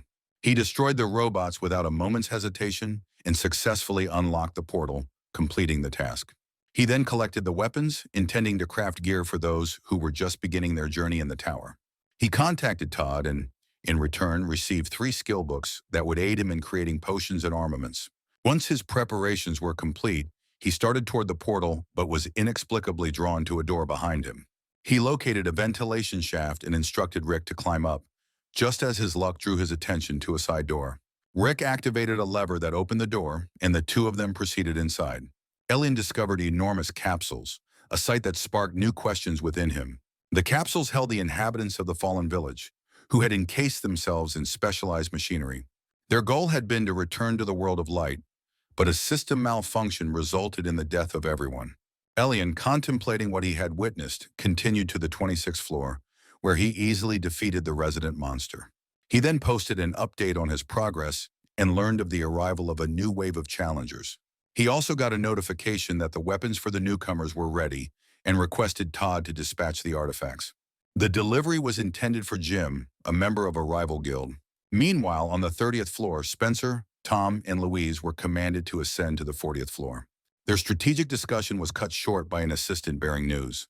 It was revealed that the classy princess had provided Jim with a camera and photos, prompting them to set their plan in motion. On the 27th floor, Elian sifted through cooperation offers from various guilds. He then readied himself for the task on the floor above, the eradication of cold-blooded trees. After felling 23 trees, Elian went in search of a snow spirit to finish the quest. He was approached by a small, barely living tree that pleaded with him to destroy the others. Elian, in a hurry to find the spirit, promised to come back later, but his special eyes provided a hint. This small tree was the spirit itself, so the hero eliminated all the others and helped it to blossom. The tree then transformed into a girl who expressed her gratitude for being saved. The girl identified herself as the queen of the snow spirits and recounted her people's origins. She explained that snow spirits are the progenitors of elves and druids, with a history spanning several generations. The queen presented Elian with her crown, but it did not register in the system or contribute to his achievements. She then requested his aid, as she was the last snow spirit, and her body could give rise to new ones. These new spirits could fulfill any of Elian's wishes, but he first had to complete her task. A new objective was set. He was to assist her transformation into a seed and then plant it in a specific location. A high elf was supposed to help him in this endeavor, and a significant reward was promised for its completion. Elian recognized the unique nature of the quest before him and chose to seize the opportunity. He inquired about the location where the queen had concealed the destroyed treasure map, and she hinted at the whereabouts of the fragments. The queen also offered a crucial piece of advice for completing the mission: eat a great deal. Having transformed into a seed, the queen entrusted her fate entirely to Elian. He took the seed, unearthed 2 more map fragments, and then proceeded to the 28th floor. He completed the task on this floor with no trouble and unlocked a portal on the castle's roof. Elian alerted Lily about the treasures on the 28th floor and then followed the clues toward the castle. After taking only a few steps, he felt the floor give way beneath him, revealing a new passage. He discovered a door that led into a labyrinth and entered without a second thought. After navigating several traps, he encountered a dead man's lamp, an item from local folklore. Within the tower, a green light signaled the presence of ghosts capable of driving anyone to madness. None of his attacks had any effect on them, making it necessary for Rick to step in and neutralize the spirits. This created an opening for the main character to reach the deceased's lamp, close it, and claim it for himself. Continuing his journey, he arrived at a crossroads with each path marked by a different symbol. He took a chance and explored each path. A trap lay in the triangular one and a hydra in the square one. After vanquishing the hydra, he acquired its pearl and allowed his companion to consume its flesh, resulting in new armor. The main character later received an angry message from Jim. The gift had made him a target for everyone, but he had still managed to become a semi-novice. It turned out that on the 6th floor, another guild was attempting to seize control and coerce others into taking the pellet. The hero assigned his assistant the task of finding a way to bypass this floor and continued his own journey. The third path he chose was already in ruins, suggesting that he was not the first to navigate the maze. He then found himself on a path marked with a circle and approached the door to a treasury. Upon opening it, he entered a room overflowing with artifacts of the highest caliber. He was unable to determine, however, which of them might lead to a catastrophe. At the far end of the room, he was confronted by a being who introduced itself as Puregos, the guardian of treasures. This entity was revealed to be both immortal and the master of the labyrinth. The guardian's threats had no effect on the hero, who, armed with the truth, began to laugh. The owner of the treasure had taken the map and was now seeking to indulge in the riches. The guardian, incensed, launched an attack, but the hero held his ground, trading blow for blow. During a lull in the fighting, the main character asked Rick to locate the vessel of life. The guardian had become a lich to achieve immortality and claimed to have made great sacrifices for the Empire. The reality, however, was that he coveted all the treasures for himself. The final fragments of the map were under Haine's protection, and the guardian had used an artifact to become a lich. He had personally placed a mark in the labyrinth to ensure he could return. The hero deduced that his opponent's magic was not yet perfected, which gave him a strategic advantage. The guardian explained that those who ascended the tower could become NPCs and avoid returning to their ruined world. Those who could not ascend were left with no choice but to simply survive. The security guard, once an ordinary person, had only managed to reach the 35th floor. As a result, he entered into a pact with the devil and became his subordinate. The Empire had spurned his proposals, and he had been one step too late, becoming an integral part of the tower. The news of the hero's deal with Kildoris shocked the guard, causing a moment of surprise. The hero decided to hold on to the challenge card, saving it for the later stages of his journey. A moment later, Rick appeared before them, holding the vessel of life, which he shattered with ease. This action officially made the hero the first person to ever defeat the boss of the maze. Before he departed, he acquired new skills specifically designed for long-range combat. He then shared the outcome of his Labyrinth conquest with the community. It was there he learned that clearing the 30th floor required a partner, and the bald-headed individual expressed a desire to be that partner. Upon reaching the 29th floor, the protagonist chose to focus on increasing his resistance to cold and poison. On the 30th floor, meanwhile, leaders from various guilds were convening to plan their strategy regarding the newcomers. The decision was made to place the floor under Jim's temporary control, a choice that was met with some skepticism. Before executing the order, Jim assembled all the guild members and issued a command through a window. He ordered the expulsion of the class of princes and all her followers from the tower. The protagonist decided to pass the time by dancing to increase his level, but a female boss suddenly appeared. This was Magneta, a pillar of the Order of Ice and Fire, who beckoned him to follow her. Inside the building, he was reunited with Wayne, the boss from the 19th floor. They explained that the actions of the hero's followers had destroyed the last temple, thereby cleansing both Magneto and Wayne of their sins. The hero realized these were the very same figures he had witnessed in his illusion on the 15th floor. Magneta announced that in place of a trial, she would grant him the Seal of Ice as a gesture of thanks. This seal bestowed the right to become a Paladin of the Order, a position that came with a chance of rebirth. The protagonist was tasked with spreading the word of the Order as he ascended the tower, giving it a chance to be reborn. As he prepared to receive the gift, the hero felt his body begin to succumb to the cold. He was therefore forced to activate his fire seal to create a balance between the opposing forces. As a result of this fusion, he became a Paladin and earned the new title of Paladin of the Forgotten Order. He now had access to sacred artifacts, but Wayne noted that the hero was still lacking certain skills. He therefore bestowed upon him the Love and Pass On artifact, which allows for the peaceful incapacitation of enemies. Wayne also imparted knowledge on how to augment one's sacred power by climbing the tower. The hero learned that Wayne and Magneto had reached the 94th and 96th floors, respectively, and he received their counsel. After their departure, the Order fractured into two factions and was ultimately destroyed. The main character was now tasked with reuniting these two disparate forces. Magneto expressed her gratitude and opened a portal, through which the hero traveled to the 30th floor. He observed a storm brewing in the sky, a clear sign of the newcomer's approach. He decided to head to the guest yard but found it deserted. As he rounded a corner, however, he saw a mob of guild members cornering Lyson. Another manager on the 30th floor, a member of the Alliance, was demanding information. The hero checked his messages and decided to assist Lyson before addressing the guild's order. He pulled on his mask, launched a pebble that took out several people, and caused the rest to scatter. As they fled, they yelled that he had 1 week to remove the pass or a war would erupt. On the 26th floor, Jim received a message from Spencer regarding the lift. He was under orders to eliminate all members of the Classy Princess Alliance on the 30th floor, but was displeased with the command. Jim chose to cut his ties with the guild and went to confront Spencer. The protagonist, meanwhile, deduced that the newcomers had entered the tower when he saw the brightly lit sky. He created a new post, and after conducting a roll call, found that the survival rate had risen to 70. He later decided to address the situation with Lilka, whom he spotted through a window. She was bothering people, asking them to buy things, until she was struck on the head by the main character. After pulling her aside, he handed her tears to Akeda and the crown that was not a crown. With all the snow spirits now gone, only the seed remained. Lilka informed him that the seed could be planted in any location, provided an elf or druid was nearby. Such individuals were typically found above the 70th floor, but Lilka recalled a druid on the 35th floor. This druid had been stripped of his position as a priest following accusations of attempting to destroy the human kingdom. His village was burned down as a result, and he now harbored a deep hatred for humans. The hero headed for the portal, intending to form a team of at least 4 people. He encountered Sabina, a member of the Classy Princess Alliance. The woman applied a bandage to him without asking any questions, and then invited him to join her team.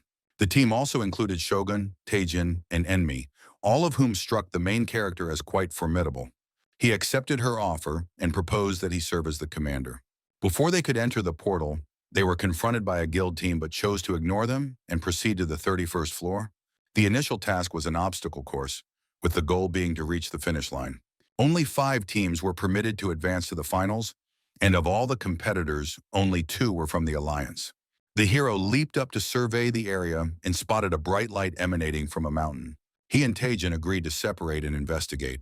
The main character came across a green jellyfish, whose curse could turn him to stone. He managed to destroy it and escape, and the rest of his team, including Tajin, arrived shortly after. After finding 5 curse-resistant skill books, he distributed them among the team members. The hero moved in the direction of a sound he heard, instructing the team to go the opposite way. As he advanced, he discovered an alliance team that was on the verge of collapse after being attacked by monsters. He provided them with aid and elixirs and learned that the guilds had unleashed weakening monsters on them. One of the participants explained that the light on the mountain was a sign of an artifact being used by the guilds. This confirmed that the guilds had mobilized, using spellbooks to weaken the other teams. They had almost reached the second artifact when they were ambushed by green jellyfish. The jellyfish turned them to stone, and it was revealed that the main character was behind this attack. He had observed the jellyfish attack and then claimed the artifact for himself. Using his abilities, he located the spellbooks hidden on the map and brought them back to his team. They resumed their journey, and at one point Shogun grew hungry and requested some dried beef. The year that Alien had been concealing also made a request, questioning if the team could be trusted. He accepted the beef, and Rick emerged from under his jacket, charming everyone with his cuteness. They then continued their journey and soon arrived at the final stage, a mountain of shifting sand. The team members linked themselves together and proceeded in a single file line, with a lion leading the way. 4 spellbooks were suddenly activated against them, causing the entire team to plummet downwards. Elian found himself unable to use his skills but could still activate his artifacts. He activated the Holy Crab, which assisted him in lifting the team back to the summit. As an act of revenge, Elian activated 5 spellbooks on his opponents just before crossing the finish line. On the 32nd floor, every participant was given 2 boxes containing random skills. As a gesture of gratitude, the team decided to give all their boxes to Elian. Back in his room, he opened the first box and received the Firebomb skill, an ability he already possessed. His luck stat reacted to the second box, which yielded the Magic Neutralization skill, an ability that nullified magical attacks.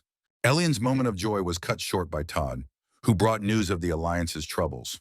He reported that the guilds were attacking people without discrimination, and upon their respawn on the 30th floor, they were being systematically hunted by the manager's team in an effort to drive them out of the tower. On the 27th floor, meanwhile, the bald-headed individual received a message from the police officer. He was asking for assistance for the Alliance members, offering a meeting on the 50th floor as a reward. Elian and his team found themselves on the 32nd floor, engaged in a capture mission. The objective was to seize control of the zone within 12 hours. Failure would result in their elimination from the game. Elian's team had to fend off attacks from the combined forces of the guilds, who were assaulting them from all sides. The protagonist devised a strategy, aware that each zone was guarded by a single person. His plan was to create a diversion for the opponents while the rest of his team captured the other areas. Elian charged into the fray, drawing the attackers to him and eliminating them one by one. He either ignored their attacks or countered with dances to enhance his skills. He utilized every possible skill and artifact at his disposal, relentlessly destroying his opponents. He suddenly erected a barrier around himself, leading his enemies to believe they had trapped him. During this time, he planted bombs throughout the area and made his escape just as they began to detonate. The system announced the elimination of 3 teams and bestowed a new title upon a lion. His condition, however, was critical, and only 2 minutes remained on the countdown. He lacked the strength to get up and had already come to terms with a potential loss, closing his eyes. Allies suddenly appeared and pulled him to safety, despite the dwindling time. He opened his eyes in the final second before defeat to see 2 Alliance teams. Victory belonged to them, and the mission was accomplished, though Elian had barely survived the experience. Elian sat in the waiting room, contemplating his combined skills and new ranks. He decided to create a post advertising the sale of skills and cameras, complete with a discount. He suddenly received a photo from your bald head, who had already reached the 30th floor. He had interrupted a conversation between guild members, defeated them, and then taken a picture of the resulting pile of bodies. The photo was sent to Elian, bringing a great deal of joy to the main character. After leaving the room, he rejoined his team, took some arrows, and used a skill to imbue them with fire. This act nearly exposed his identity, as Todd had previously mentioned that only Plintesses possessed this skill. Elian quickly fabricated an explanation, claiming the skill had been passed down to him by the Plintesses. The team proceeded to the 33rd floor, where their task was to transport an injured person. The role of the injured party was randomly assigned to Elian, who instantly collapsed, unable to use his skills. The rules were straightforward. If he was not delivered within the allotted time, he would die, and another team member would be injured. Shogun volunteered to carry Elian, who soon realized he could still use his artifacts. They encountered another team along the way and decided to engage them in battle. After defeating their rivals, they reached a cable that stretched across a river, which they needed to cross. Shogun and Elian started the first leg of the crossing, during which Shogun confessed his personal history. On the 20th floor during the defense competition, his own teammates had abandoned him to serve as bait. He had managed to survive but had lost all trust in people as a result. His encounter with Elian, known as the Eye of the Devil, had changed his perspective. He had begun to trust again and had no regrets about it. As they completed the crossing, Elian sensed that something was amiss. Sabina and Teijin were being assaulted by members of the guilds. Shogun, inspired by the example of the Devil's Eye, did not hesitate to rush back and save his friends. The number of opponents was far greater this time, and a true battle for survival had begun. Sabina and Teijin provided cover for each other, repelling the attacks from their adversaries. The guild group's commander suddenly used a detection skill, rendering Teijin's stealth ability useless. They found themselves surrounded, and the situation grew increasingly desperate until Shogun arrived, turning the fight into a 3 versus 20 battle. Later, as the guild members began to fall, Jim appeared, turned on his own people, and began to eliminate them. Elian, having learned of Jim's presence on the 33rd floor, sent an appeal on behalf of the princess, asking for aid for the Devil's Eye. He offered the ability to use the main character as he saw fit as a reward. Without waiting for a reply, Jim annihilated all the opponents, then picked up a wounded man and moved on. After crossing the chasm, he addressed Elian and requested his help in killing the guild newcomers.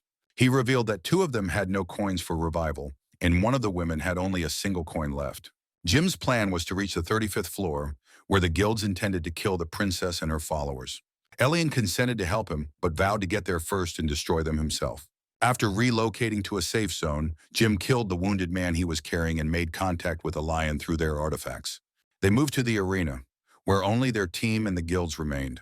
The audience was filled with NPCs, including many of Elian's acquaintances. Fleta, the NPC overseeing the 34th floor, healed all the wounds of the combatants. Upon hearing her name, Elian realized that the sword he was holding had once belonged to her. Elian shouted, labeling her a traitor in an attempt to capture her attention. This action, however, only served to worsen the situation, resulting in more difficult trials. Fleta, witnessing his power, introduced dangerous plants to the arena, ones that normally grow above the 40th floor. She assessed the combat performance of all the teams, most of which had scores around 5,000 points. Jim's team, despite consisting of only one person, had an equivalent point value. Elian's team, on the other hand, which had 8 members, boasted a score of 18,000 points. To create a more level playing field, Fleta decided to restructure the teams for balance. She sorted them into 2 groups, Team A and Team B. Team A was composed of 30 guild members and had a total score of 29,000 points. Team B had 9 members, including Elian, Jim, Sabina, and others, with a score of 23,000 points. The team that lost would be eliminated, and all its members would die. NPCs were then permitted to place wagers, with their winnings being a percentage of the team's prize. The match consisted of 6 fights, and a team needed to win 4 to claim victory. Fleta determined the combatants for each fight, starting with Sabina, whom she placed first. She was pitted against 2 opponents and emerged victorious. Jim also won his match against a single opponent. Shogun and Teijin were next, but they were defeated, leaving all hope resting on Enmi. Enmi was extremely anxious before her fight, so Elian decided to help her prepare. He lit a fire and invited her to dance, which increased her combat stats. He then informed her about the plants in the arena and suggested ways she could use them. A newly motivated Enmi entered the battle, utilizing the plants one by one. She ensnared her opponents with vines and then used the arcane ballista skill at its highest level. By firing at her opponents, she secured the win. This victory significantly boosted the team's morale, giving them a strong chance of winning the overall competition. The fleet assigned 16 people to fight Elian, a number that didn't present a significant challenge. Her animosity, however, was palpable, and he quickly picked up on it. His special eyes informed him that if she persisted in this behavior, she risked being added to the rebel list. Elian capitalized on this information, approaching her and alluding to the potential repercussions. His knowledge was sufficient to know that she was powerless to attack him. He offered to share information about the system in exchange for a single concession, permission to place bets. The fleet agreed, and the team wagered their valuable artifacts. The battle commenced, and Rick proposed a strategy to capture all the opponents simultaneously. The plan involved dropping the horn to lure one of the enemies, and it unfolded exactly as planned. One of the opponents noticed the horn, sparking a fight over the artifact. During the skirmish, they noticed a deceased person's lamp nearby, from which ghosts immediately emerged. These ghosts weakened them, but Elian vanquished them with the Aurora Ray. Victory was theirs, and the team began the task of clearing the debris from the arena. While dragging the broken lamp, Elian found himself transported to a white space that resembled a void. Fleta appeared before him there, and her reaction to seeing his sword was not favorable. Her interest, however, was not in the sword, but in the horn which she could use to summon Kildoris. Fleta revealed her connection to Kildoris, explaining their marriage during the war between heaven and hell. She had betrayed her side for his sake, tearing the barrier between the worlds of heaven and hell, and he had taken advantage of her love. Not wishing to delve into the details, Fleta offered to provide the means to acquire Felon's armor. Elian considered the offer for a moment. He was still indebted to Kildoris and did not want to cause him any trouble. The allure of the offer was too great, however, and he ultimately accepted her proposal. The team relocated to the waiting area, where the protagonist showed off his rewards. He had received skill boxes, elixirs, iron armor, spell crystals, and other practical items. Among the loot was a decision-making lollipop that immediately drew Rick's attention. He ate it, and his level increased substantially. Elian equipped his new gear, and alongside his team proceeded to the 35th floor, the hunting ground of Hunetufwad Frarts. Their objective was to reach a safe zone, but 5 additional bosses patrolled the surface. Each boss controlled their own territory, which had varying rates of survival. The most perilous was the exiled Druid, whose zone offered only a 1% chance of survival. This was the boss that Elian specifically needed to encounter. To ensure his own safety and that of his team, however, he decided to head for Safe Zone 2. The range of one of the bosses suddenly expanded due to a countdown, forcing them to decide whether to flee. After receiving a notification about the creation of a safe zone, they continued on their way. A local boss materialized on their path, and a battle immediately broke out between it and Elian. Elian commanded his team to join the fight, and the resulting chaos was visible from a great distance. Spencer was observing the battle, planning his move against the Devil's Eye and Jim, who suddenly appeared from behind. Elian's team fought relentlessly and eventually defeated the boss, earning a new title. The main character, having contributed the most to the victory, received the Greenstone Thing, which granted him control over 3 zones. With this new power, 3 windows appeared on his screen. In the first window, he saw attackers pursuing Lisan, and in another, Jim was engaged in a fight with Spencer. They were evenly matched, neither resorting to decisive moves, both skillfully evading attacks. Spencer suddenly realized the battle was likely to drag on and activated his unique skill. He unleashed a giant's punch, striking Jim directly in the face. Just moments before Jim's certain death, the main character appeared, utilizing his new powers. He activated the Greenstone and altered the landscape of the area, thereby saving Jim. They then made a hasty retreat to assist other team members who were also under attack. After vanquishing their foes, they started to formulate a plan to eliminate the newcomers. The newcomers, meanwhile, had regrouped, and one of them correctly guessed that Elian's next target would be the boss of Zone 2. They made the decision to prepare an ambush. Louise was out on a scouting mission when she was abruptly attacked.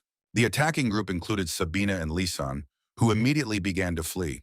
They successfully lured Louise after them, leading her toward Zone 5, where the survival chance is a mere 1%.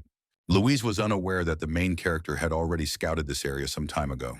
Wearing the crown of the Queen of Spirits, he had gone there and met with the Druid. The Druid, who despised humans, attacked on sight, refusing to listen to the protagonist's explanations. At the last possible moment, the protagonist summoned a powerful ally, Kildoris. He immediately began shouting, expressing his outrage over the problems with Fleta. It turned out that Fleta had fled from heaven to hell and had placed the blame on Kildoris. Despite his anger, Kildoris decided to table the conversation and compelled the Druid to listen to him. A savage fight erupted between them, but the main character was ordered to leave the zone. During this time, one part of the area was sectioned off to prevent its destruction. This left Sabina alone with Louise, until Lisan suddenly appeared. Louise managed to evade his initial strike but still outmaneuvered him, assuming the dangerous foe was dead. Elian then appeared, activating an artificial night and new uptectors, which the other participant began to destroy. The protagonist ordered Sabine and the new team member to handle the guild members and focus on the newcomers. After attempting a strike, the newcomers held their position and launched a counterattack, knocking the hero to the ground. The protagonist got to his feet and initiated a new fight. He observed that while one participant defended, the other attacked. He decided to target the enemy's wings, using holy magic to destroy them. He cast a spell on the defender, forcing her into a confrontation with her own inner demon. While she was occupied, the main character continued his battle with the attacking enemy. After landing several blows, he grabbed his opponent and ascended high into the sky. He then used his gravity bracelet to plummet downwards, finishing off his opponent. His other opponent, in the meantime, had regained her senses, now possessed of new demonic powers, and immediately launched an attack. She was then struck by a giant bullet, and Lily appeared. A competition now arose between them to see who could eliminate the most newcomers. A new adversary began to fight another participant, and the main character rushed to provide assistance. He was determined to destroy another enemy, hoping to secure victory for his team. The fight began without delay, with the main character delivering blows wreathed in flames. His opponent was well prepared, having studied his style and learned all his possible techniques. Jim, however, made an unexpected intervention in the fight, attempting to catch his opponent off guard. The battle was now a 2-on-1 affair and was growing increasingly fierce. This continued until the defender activated dozens of artifacts, creating a field of barriers and traps. The battlefield had been transformed into a chaotic and dangerous obstacle course. The protagonist attempted to navigate the course using nebulous acceleration. But even this move had been anticipated. Every step he took was expected. He therefore shifted his strategy, using a skill to transform Jim into metal. He then launched Jim with a fiery explosion, augmenting his flight with additional force. The metal body sailed over all the traps and struck its intended target. The opponent had no time to react and was knocked off his feet by the powerful impact. The hero approached him and placed the point of his sword directly at his throat. After his victory, the protagonist bound his opponent and began an interrogation, noticing an oath mark on his neck. The girl from the arena intervened, temporarily nullifying the artifact's effects. The interrogation resumed, and the hero requested his allies to turn away to avoid witnessing his next actions. He began to dance, inflicting a psychological blow on the captive. Unable to withstand the pressure, the captive agreed to reveal the truth of how everything began. He spoke of other nations where false information was also being disseminated. This was not done out of selfishness, but due to the consequences. More hunters meant more gates to the tower. The world was descending into chaos, and the balance was fracturing. The oath sign, however, reactivated, and the enemy died, his head being severed. The hero and his companion decided not to waste any more time and continued their ascent. Jim later joined Leeson's squad, opting to operate from a different position. Hilderus, meanwhile, scolded the hero once more, forcing him to acknowledge his mistake. He then dropped a hint that the Druid was still waiting, implying there was no reason to delay. The hero revisited the zone to convey his request to the essence of the forest. He presented the seed, and the keeper, sensing his sincerity, accepted it. For the first time in a long while, he had placed his trust in someone who thought differently. In his memory, he gifted a peace zone designed for harmony and growth. He also bestowed a new title that signified a change in the hero's heart. The seeds were planted immediately, and a tree grew in an instant. They were joined by a companion who removed her helmet, surprising everyone with her true appearance. She requested to be on familiar terms, addressing the hero as princess. No matter how much he tried to deny it, the truth was clear to Lily. She had connected all the dots and deduced that the two individuals were one and the same. While she promised to maintain his secret, she did compel him to remove his mask through the power of dance. Later, as the hero posted his next video, tears welled up in his eyes. The forest ranger offered him support during this difficult moment. The recording was posted despite his emotional state, and the girl did not pass up the chance to tease him. The boy seized the opportunity to ask the forest spirit about the mysterious box. The spirit replied that one must place a precious stone inside and make a wish. He also added that he would arrange a deal with an NPC on the next floor. The hero continued his journey, moving toward a meeting with new enigmas. High above, meanwhile, the stranger received news of the newcomer's defeat. On the 36th floor, the objective was to cross a lake to reach an island. The main character accomplished this with ease, encountering no obstacles or delays. The girl, however, was left alone on the other side of the water after saving her team. The traveler continued his ascent, reaching the 39th floor and finding himself in a dark cave. To unlock the portal, 5 rare stones needed to be found.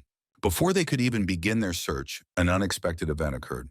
Monsters that resembled demons from the abyss materialized before them. Their leader was in need of new servants to pass his trial.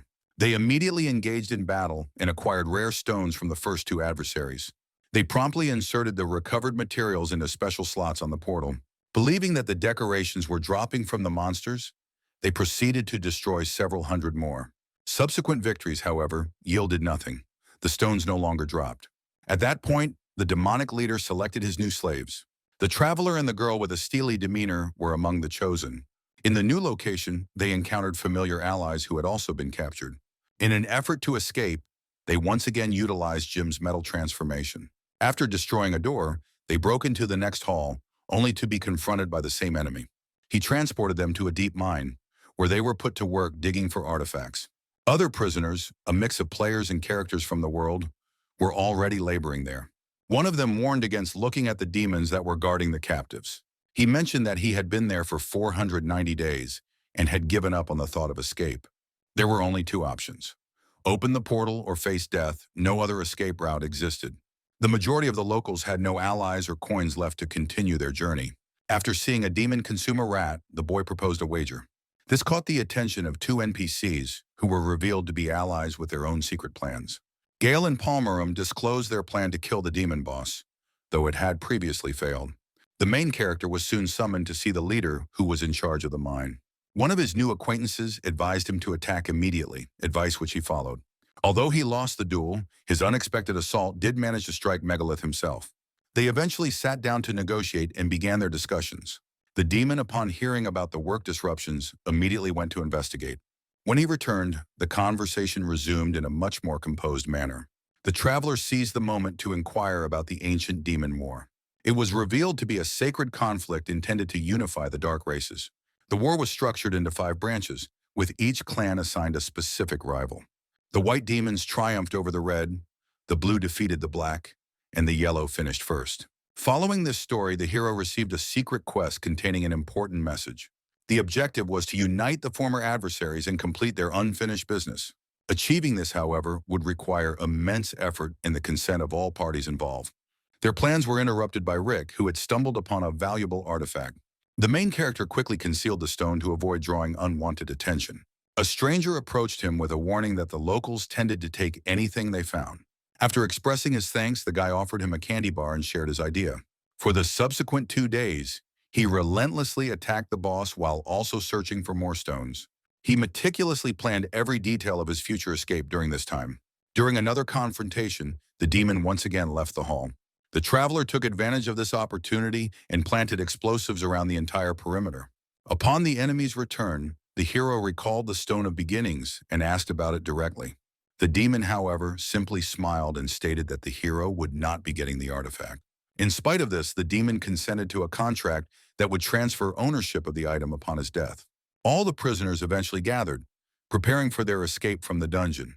Their supervisor appeared at that very moment, causing the situation to escalate. The hero triggered the explosives he had set earlier and charged forward. He rallied everyone and led them to a hall containing teleportation platforms. A section of one wall had been blown away, revealing a cache of hidden jewels behind it. They later destroyed another partition and finally reached their own people. The boy came to understand that each stone in the slab was a compression of reality itself. This was the reason the demon kept slaves. He was afraid of vanishing along with the location. As all the elements fell into place, the space itself began to deconstruct. A countdown was initiated, and everyone was instructed to head for the portal. The hero, without a moment's hesitation, turned and ran back toward the danger. At the opposite end of the hall, his allies were holding back the final enemy. He joined the fight, providing crucial support to the demon deserters. Their combined forces made a final, decisive push to destroy the tyrant. Gale, having absorbed Pomatham, engaged in a conclusive battle with his primary rival. The hero, opting for a cautious approach, instructed his friend to activate their backup plan. The evil lord, however, was victorious, and the jewel fell from the defeated Gale. The process of the zone's destruction came to an abrupt halt as space itself froze. Rick soon appeared, carrying the slab and the remaining stones. The activation of the portal resulted in the destruction of both the location and Megalith. The rewards included titles, an artifact, and a precious crystal. It was later revealed that a new guardian now presided over this level. The hero proceeded to the 40th floor, where his comrades were awaiting his arrival. The reunion was filled with expressions of gratitude, though it was short-lived. They were interrupted by a girl who ran up to them, shouting with joy. After a brief conversation, she extended an invitation to her place. After taking a shower in the villa, the hero began to inspect his new titles. One of them contained a reference to chaos, which raised his concerns. When the landlady entered, he intended to ask about it, but she declined to offer an explanation. She instead gave him a ring and some messages to be delivered to Heidi. First, however, the letter had to be located on the current floor. The hero requested that she exchange the stones for ones of equal value. After receiving a piece of the armor, he departed for the sanctuary that had been recommended to him. There, the system initiated an analysis, factoring in his path, willpower, and style of completion. The test then commenced, consisting of 6 successive stages. His first adversary was a 9th-level opponent, Dalkin. He could barely feel his opponent's strikes and dealt with him in just a few moves. The subsequent 5 stages were also cleared quickly, with no serious opposition encountered. Only the last stage remained, the final test, where his opponent was once again the demon boss he had recently defeated. The system imposed a limit on some of his power to ensure a fair fight. The battle began instantly, leaving the hero with no choice but to dodge and wait for an opening. At a critical juncture, a new piece of armor was revealed to him. This came with hidden abilities that required a special activation process. After reviewing the instructions, he invoked one of the abilities, Rainbow Reflection. The ability unleashed a powerful strike that inflicted serious damage on the enemy. Following his victory, 3 of his skills were upgraded in rank. Upon returning to the safe zone, he went to see Lilka, who was occupied with some equipment. While she was forging armor, he took a seat on the couch and opened the community forum. He was curious about recent news, checked the achievements of others, and inquired about the general situation in the tower. He ultimately became convinced that his own actions had been the catalyst for the change in events. The floor had been destroyed, history had been altered, and a familiar ally was now the new owner. To figure out how to conquer chaos and reach the 100th floor, he decided to ask for help. After paying the girl a few compliments and giving her 2 artifacts, he learned something of great importance. The essence of chaos could be located on the 60th level, but he still had to get there first. After updating the community on his progress, he advanced to the next stage of the trial. The 41st floor and the 8 that followed were designed to present an important choice that would shape his future. At the location, the hero recognized a familiar tree whose sap could disorient monsters. He also found a branch nearby, which would be useful for crafting a handle for a new weapon. He also came across a skill book that provided resistance to electrical damage. 2 types of foes stood before him, heavy buffaloes and 2-horned mustangs. He was required to choose which group to fight, but a third option presented itself. He made the decision to eliminate both squads at once and succeeded with surprising ease. The system immediately transported him to the 42nd floor. He found himself before an old building with an abandoned carriage parked beside it. A skeleton sat inside, clutching a sealed box. The skeleton disintegrated into dust the moment the hero touched the box. Inside were a key and a letter that mentioned Bellstein's secret space. The letter revealed that the Count had an interest in occult sciences and artifacts. When the Inquisitors discovered this, they dispatched their pursuers after him. The Count had attempted to destroy the evidence, but appears to have run out of time.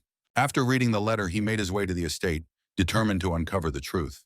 His objective was to bring the truth to light and claim the promised rewards. Within the estate, he discovered numerous artifacts suitable for potion crafting. An ancient coffin bearing a seal captured his attention. A demidem was interred within it. This was the same entity that had annihilated the Bellstein family many years ago. The hero was faced with a choice: flee or permanently seal the magical sigil. He kicked the coffin in a fit of anger, prompting a system warning about the risk of unsealing it. He then composed himself and reinforced his defenses to prevent the evil from awakening. His next task was to brew potions, using all the ingredients he could find in the mansion. He spent the night at the location and tested his new potion on a monster at dawn. The outcome was remarkable. The monster vanished almost instantly with no time to fight back. He later decided to pour the same potion onto the coffin to amplify the demon's suffering. He was once again presented with a choice: continue his actions or leave and walk away. 15 days went by, during which he brewed living water on a daily basis. The creature eventually began to plead for more, its addiction having grown too powerful. At this point, the demon proposed a trade, water in exchange for a reward. The promised items included a ring of space and a fragment of the truth about the tower. He accepted the offer, poured out the potion, and received everything that was mentioned. A piece of history was revealed. The demon's homeworld had been destroyed. To ensure their survival, his species began to enter the human world through incarnations. A little more living water, and he resumed his story about the past.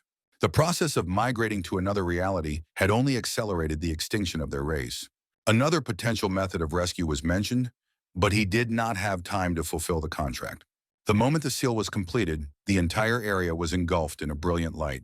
The hero was instantly teleported to the next floor of the tower. On the new level, the hero encountered several monsters and their boss, whom he eliminated effortlessly. After collecting skill books, artifacts, and other useful items, he acquired a mandrake. This creature consumes souls with its piercing shriek, but the hero and Rick were protected from it. The frog that accompanied them quickly soothed the mandrake. The hero, after feeding her, decided to name her Totog, which led to a friendship forming between them. Upon arriving on a new floor, he was presented with a choice between two factions at war. A conflict was raging between strange birds and iron demons, and he was tasked with finding their eggs and masks. The hero came up with a plan. He sent Rick and Totog to create a diversion while he tunneled to the eggs. After gathering all the eggs, he was about to move on when the mother of the eggs appeared before him. After defeating it, he went to collect the masks, which he also acquired without any difficulty. He eventually made it to the 45th floor and found himself at the edge of the water, where he saw two NPCs. One was a great whale, a spirit of the earth, who was unable to swim.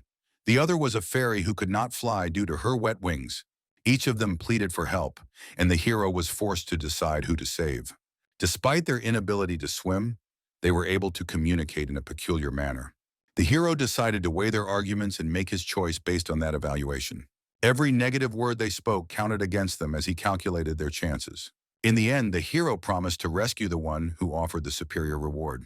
Each of them offered valuable artifacts and even disclosed some secrets. The hero enlisted the help of his comrade, and together they managed to save both of them. Mobilik and Chikarin shared the story of how they came to be in the lake. They were desperately trying to reach a safe zone where they hoped to find protection. As weak NPCs, they saw the safe zone as their only hope for safety. The hero, faced with a new choice, decided to help them and received a new quest and a reward in return. As he considered how to cross the lake, he initially thought of building a boat, but he lacked the necessary materials. He then noticed the surrounding clay and decided to construct a springboard from it. The plan was to launch themselves through a storm located in the middle of the lake. They hopped onto a homemade sled, and the hero used his skills to propel them forward. They successfully flew through the clouds but fell short of reaching the island. The hero then activated his ice abilities, and they managed to reach the island with the well. He received numerous rewards and discovered that the ring was needed on the 49th floor. Mobilik and Chikarin leaped into the well, and the hero was teleported to the next floor. The hero vanquished the stone turtle, finished a hidden quest, and collected materials for his ally. A message from the community unexpectedly caught his eye. An event had been organized where fans could pose questions to the classy princess. The questions were solely about the shine and the boy, so the hero briefly explained the need for chaos points. He then received a message from a fluffy guy who was currently on the 60th floor. He spoke of the interest from newcomers without guild affiliations and the division of the community after the 70th floor. This prompted the hero to contemplate potential changes on the upcoming floors. After clearing the 47th floor, he arrived on the 48th, a desolate place devoid of any life. He was given a choice between escaping from Haida or remaining in safety for 30 days. The fairy Hades appeared instantly and restrained the hero with chains to avert a disaster. She inquired about Odelto but had no memory of him, only that she had been searching for him for a long time. The hero received a hidden quest and opted to tell her about the ring and the letter on the floor. The fairy released the chains, declared the hero her friend, and was unwilling to let him go. They set out together to find the letter, but the fairy was unable to enter the safe zone. The hero left his friend with her as a promise of his return and proceeded into the middle area. Inside, he encountered Danium, an individual whom Haida recalled being her friend. Danium's offer for the hero to rest at his home immediately sparked a sense of distrust. The hero questioned the price of this gesture, and in doing so, learned about Odelto, who was Danium's son. Danium disclosed that Haida had killed his son and requested that the hero seal the fairy away. He offered a substantial reward for assistance with this task. Danyam provided the hero with a diary that had belonged to his son. The contents spoke of the fairy's betrayal, yet something about it felt wrong to the hero. His special eyes suddenly activated, alerting him that the diary was a forgery. His eyes then guided him to the genuine diary, which contained the complete truth of the matter. Without revealing his discovery, the hero went to Danyam and formally accepted his quest. He was provided with a device specifically designed for sealing souls. The hero then went to the fairy, presenting her with a letter he had found before. A reading of the diary brought the truth to light. The explosion the fairy had caused was not of her own volition. Danyam had manipulated the fairy's emotional distress by sending her loved ones off to war. The diary also made mention of the sage John, who was supposed to have provided a way to prevent death. John's plan had been to transform Delta into a homunculus and craft an artifact for the fairy. A wooden doll suddenly appeared, containing the soul of Danyam's son. The doll requested that the hero accept a quest to find the sage on the 52nd floor. It also bestowed upon him a new high-ranking skill. The hero went back to Danyam, who devised a strategy to create a diversion for the fairy. Their plan was to use his son's portrait and personal effects to lure her into a seal.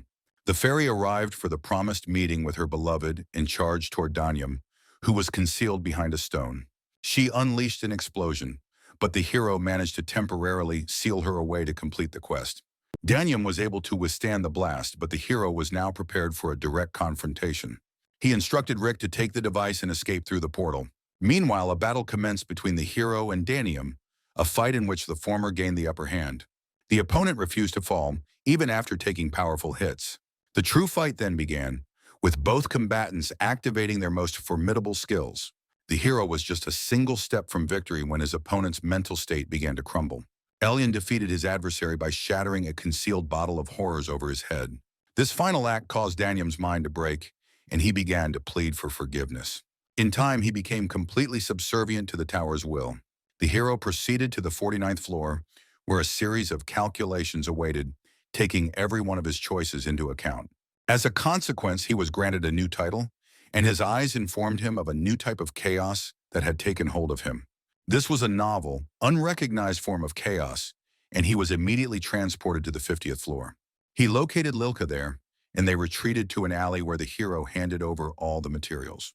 Parting with Totog proved difficult, as the creature was unwilling to accept a new owner. The hero's tears were interrupted by a notification about a potential contract with Lilka, who was eager to sign. The hero first demanded his reward for the quest, and then inquired about the chaos creature. Lilka explained with some reluctance that it signaled the world's entry into a period of destruction. New portals, spawning more powerful monsters, would now begin to appear in the hero's world. This event marked the beginning of the end, and all the guilds had already devised methods to circumvent this transition. The larger guilds were restricting the number of people who could ascend, but the hero's actions had expedited the world's destruction. A majority of the people had already exited the tower, leaving behind only the strongest who continued the struggle. The number of people able to enter the tower would now steadily decrease until it was completely empty. Lilka decided to revisit the subject of the contract and presented the completed document to the hero. He chose to review it thoroughly first, discovering her wish for him to become her successor. The hero was not fundamentally opposed to the idea, given his substantial coin reserves. Just as he was about to begin discussions, something peculiar occurred. The world around him transformed, and a warning notification materialized before him. The message forbade the disclosure of any information regarding his infinite coins. Any breach would place him and his loved ones in grave danger. He therefore signed the contract immediately, though he was taken aback by Lilka's signature. It resembled a small handprint, which belonged to Lilka. She then changed into a little girl, explaining that this was her actual form. It turned out she had been using a working uniform because her smaller form would not have been taken seriously. Lilka inquired about the friendly match that was scheduled to be held on the 50th floor. This was an event where servers from different nations were merged, and participants were chosen at random. Players possessing the highest ranks were automatically selected as participants. The hero made his way to the arena and entered the waiting room, where he encountered Jim, Lily, and Sabina. After exchanging greetings, Lily proposed a competition for points, even though they were all on the same team. The stages of the competition involved a variety of tasks, the first of which was fight prediction. In this stage, participants were required to predict the winner of a given match. The hero emerged victorious in this stage, after which Lily engaged in combat with a monster. She defeated it by a margin of just 2 strokes, securing first place with a perfect score. The competition moved on, and in the subsequent battle, the protagonist achieved victory with identical results. Since the outcomes from several countries were tied, an additional match was arranged. He and 2 new guild members found themselves meeting there. During the fight, the hero utilized his newly crafted artifacts, potions, and weapons. This advantage allowed him to defeat both of his opponents and secure a victory for his country. Following the battle, he offered healing potions to his adversaries before bidding farewell to his friends. Lilka also said her goodbyes, and he then proceeded to the 51st floor, where the ordeal of death commenced. The initial trial was drowning, a challenge he had to endure for an entire month. The hero used a mask designed for underwater breathing, while his companion Rick towed him along. The journey to the surface proved to be fraught with danger, as they had to overcome various monsters. They then constructed a raft and began to paddle toward land. They encountered shipwrecks along their route, as well as a man pleading for help. The hero offered him a hand, but the man suddenly produced a weapon. A mob of similar individuals appeared at that moment, intent on robbing them. The protagonist quickly dispatched them and resumed his journey. They eventually came upon the ship of the robber captain. When the captain learned that his squad had been wiped out, he noticed the main character approaching. The hero used force to compel the prisoner to reveal information about a squad of hired assassins. This squad eliminated the strongest opponents on behalf of one of the guilds. In his attempt to learn more, he received information regarding the Kraken hunt. He then collected all the spoils and set out for the surface of the ocean. There he spotted guild members already locked in combat with the sea monster. For a more precise attack, the hero dove into the water and severed 2 of the Kraken's tentacles. This action immobilized the creature, and he then ordered the guild members to create a diversion. While the others kept the enemies occupied, he made his way to the portal leading to the next level. After collecting his reward, he immediately ascended to the 52nd floor. He was greeted there by a small demon who would serve as his guide to the sage. This was the same wise John who could offer assistance with Hida and Odelto. When asked about any prior visitors, the old man recalled a group from a decade ago. The hero recognized their names as the future founders of the great guilds. It was this group that had heard the sage's prophecy about chaos and the end of the world. That was the moment they decided to implement a fraudulent progression system. This system enabled their own rise but condemned others to certain death. The hero resolved to learn more about the tower's nature. The old man explained that its appearance is tied to the arrival of chaos. When the edge of a world collapses, the tower shatters it and initiates a new cycle. While its arrival may seem like the end, that is not the case. The tower was designed to restore balance by quarantining chaos within its system. The only method to halt the destruction is to gather the chaos and clear all 100 floors. This led the hero to the conclusion that developing new, talented fighters was essential. The pioneers, however, had done the opposite, eliminating the weaker individuals to assert their own dominance. This injustice fueled his anger, but John reassured him that other strong individuals did exist. Some of them had perished because they had encountered creatures even more powerful than themselves. The sage's team should have followed his advice, but they succumbed to greed. Their era had ended, making way for a new path to emerge. John suddenly addressed the hero, calling him by all his names, even referring to him as a scoundrel. The hero was stunned to see that the sage had activated the same kind of eyes as his own.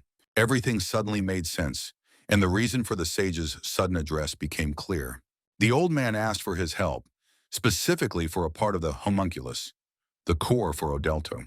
Resurrection was impossible without it, but then the crystal came to mind.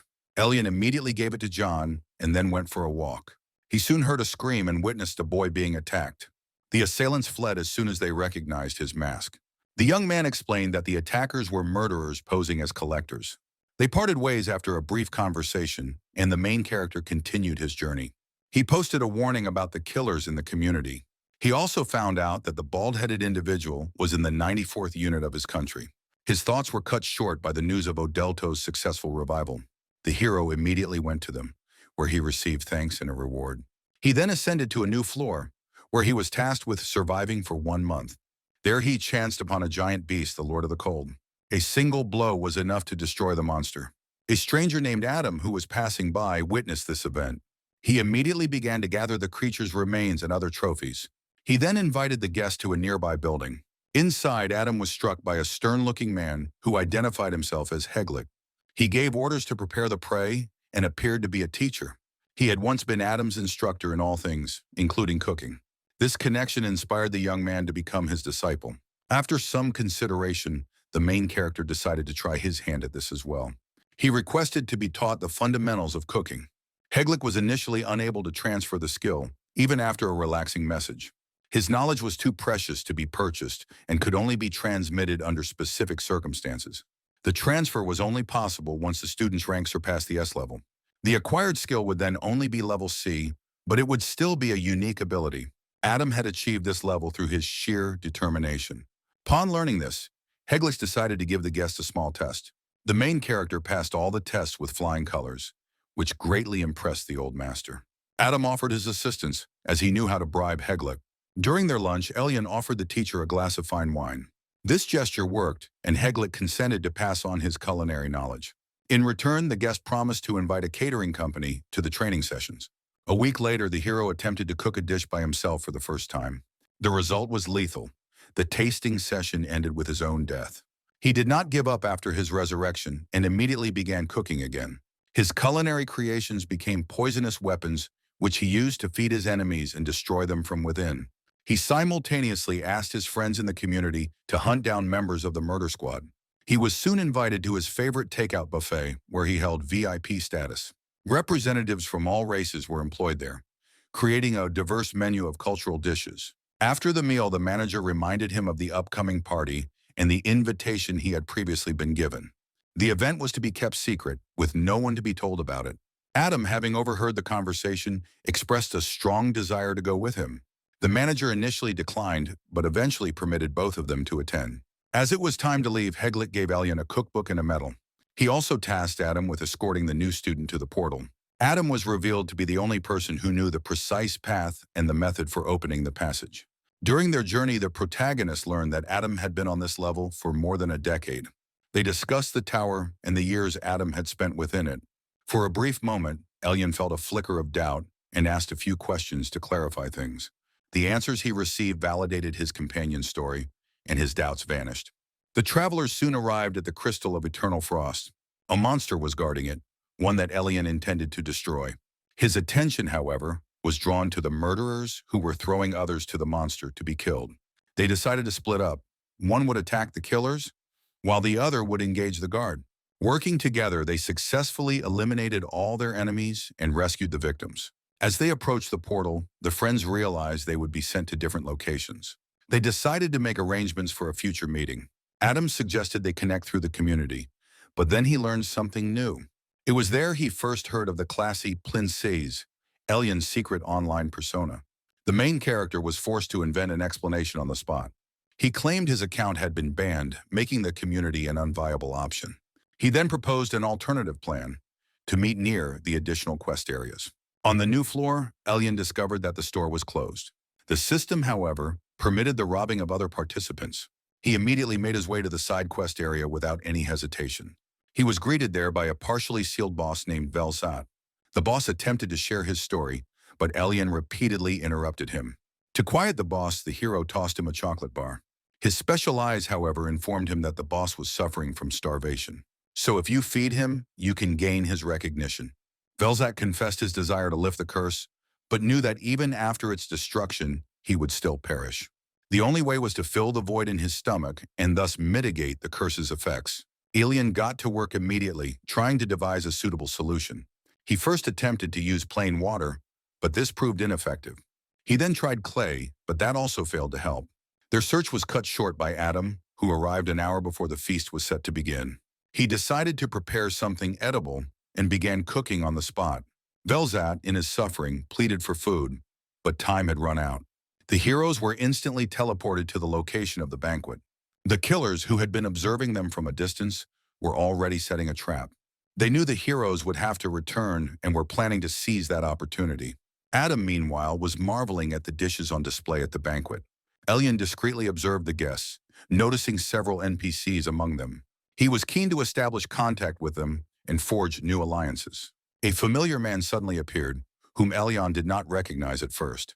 It was Fluffy, who immediately issued a warning about the dangerous NPCs. A pirate-like man served as an example, as he began to taunt Adam. He ridiculed his attire, his cleanliness, and even implied that he was unworthy.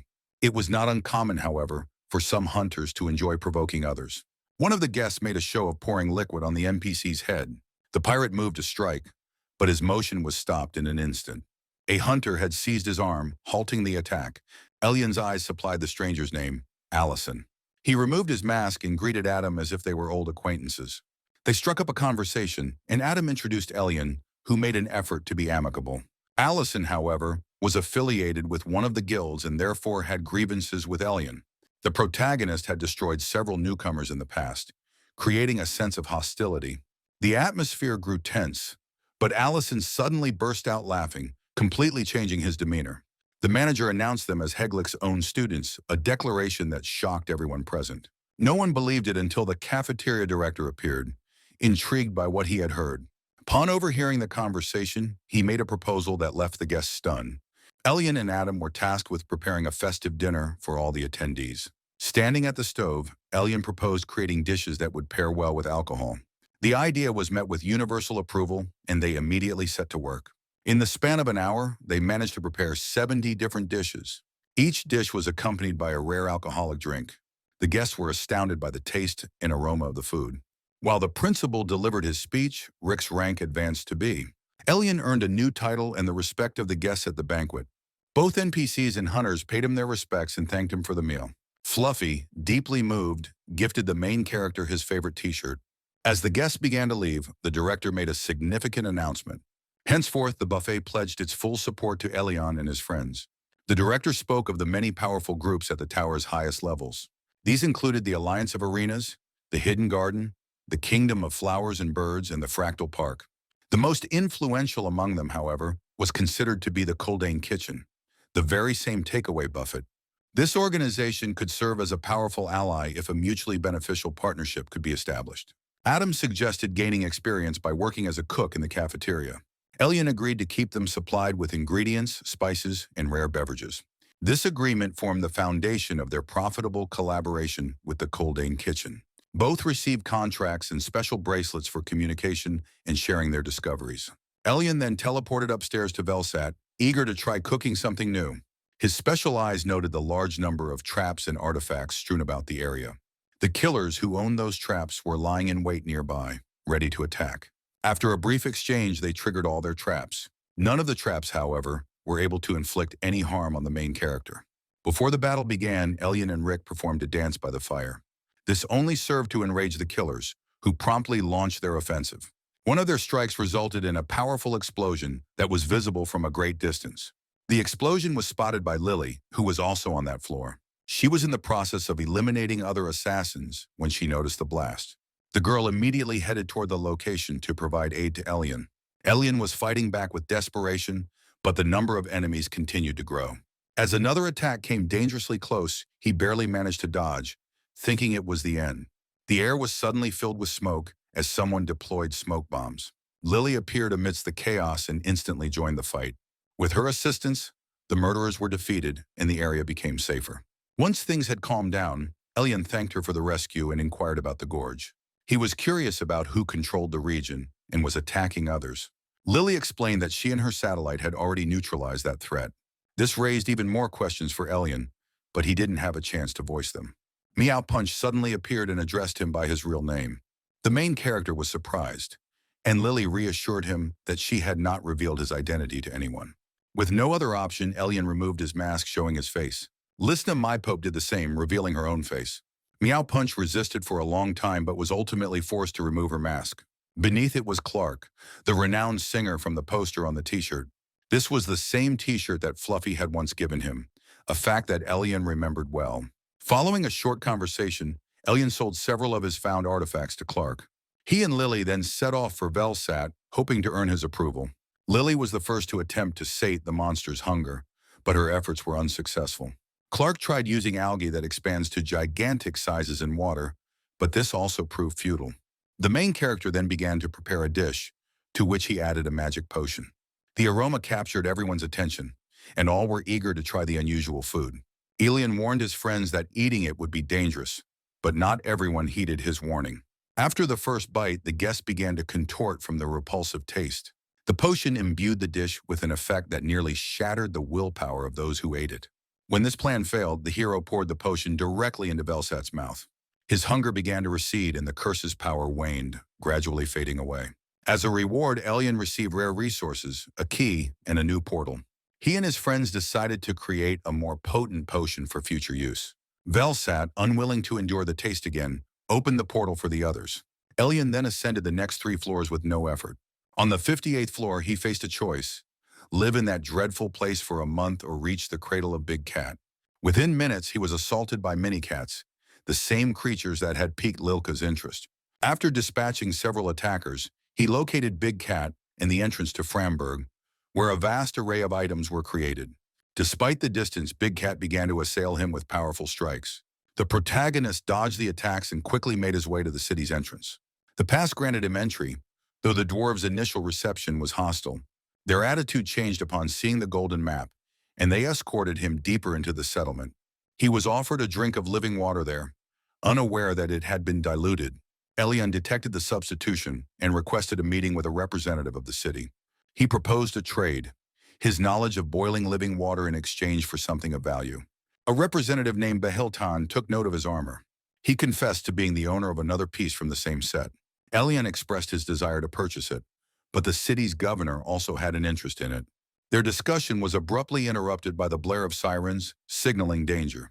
A fog of plague was approaching from the direction of an egg belonging to a creature long thought to be extinct.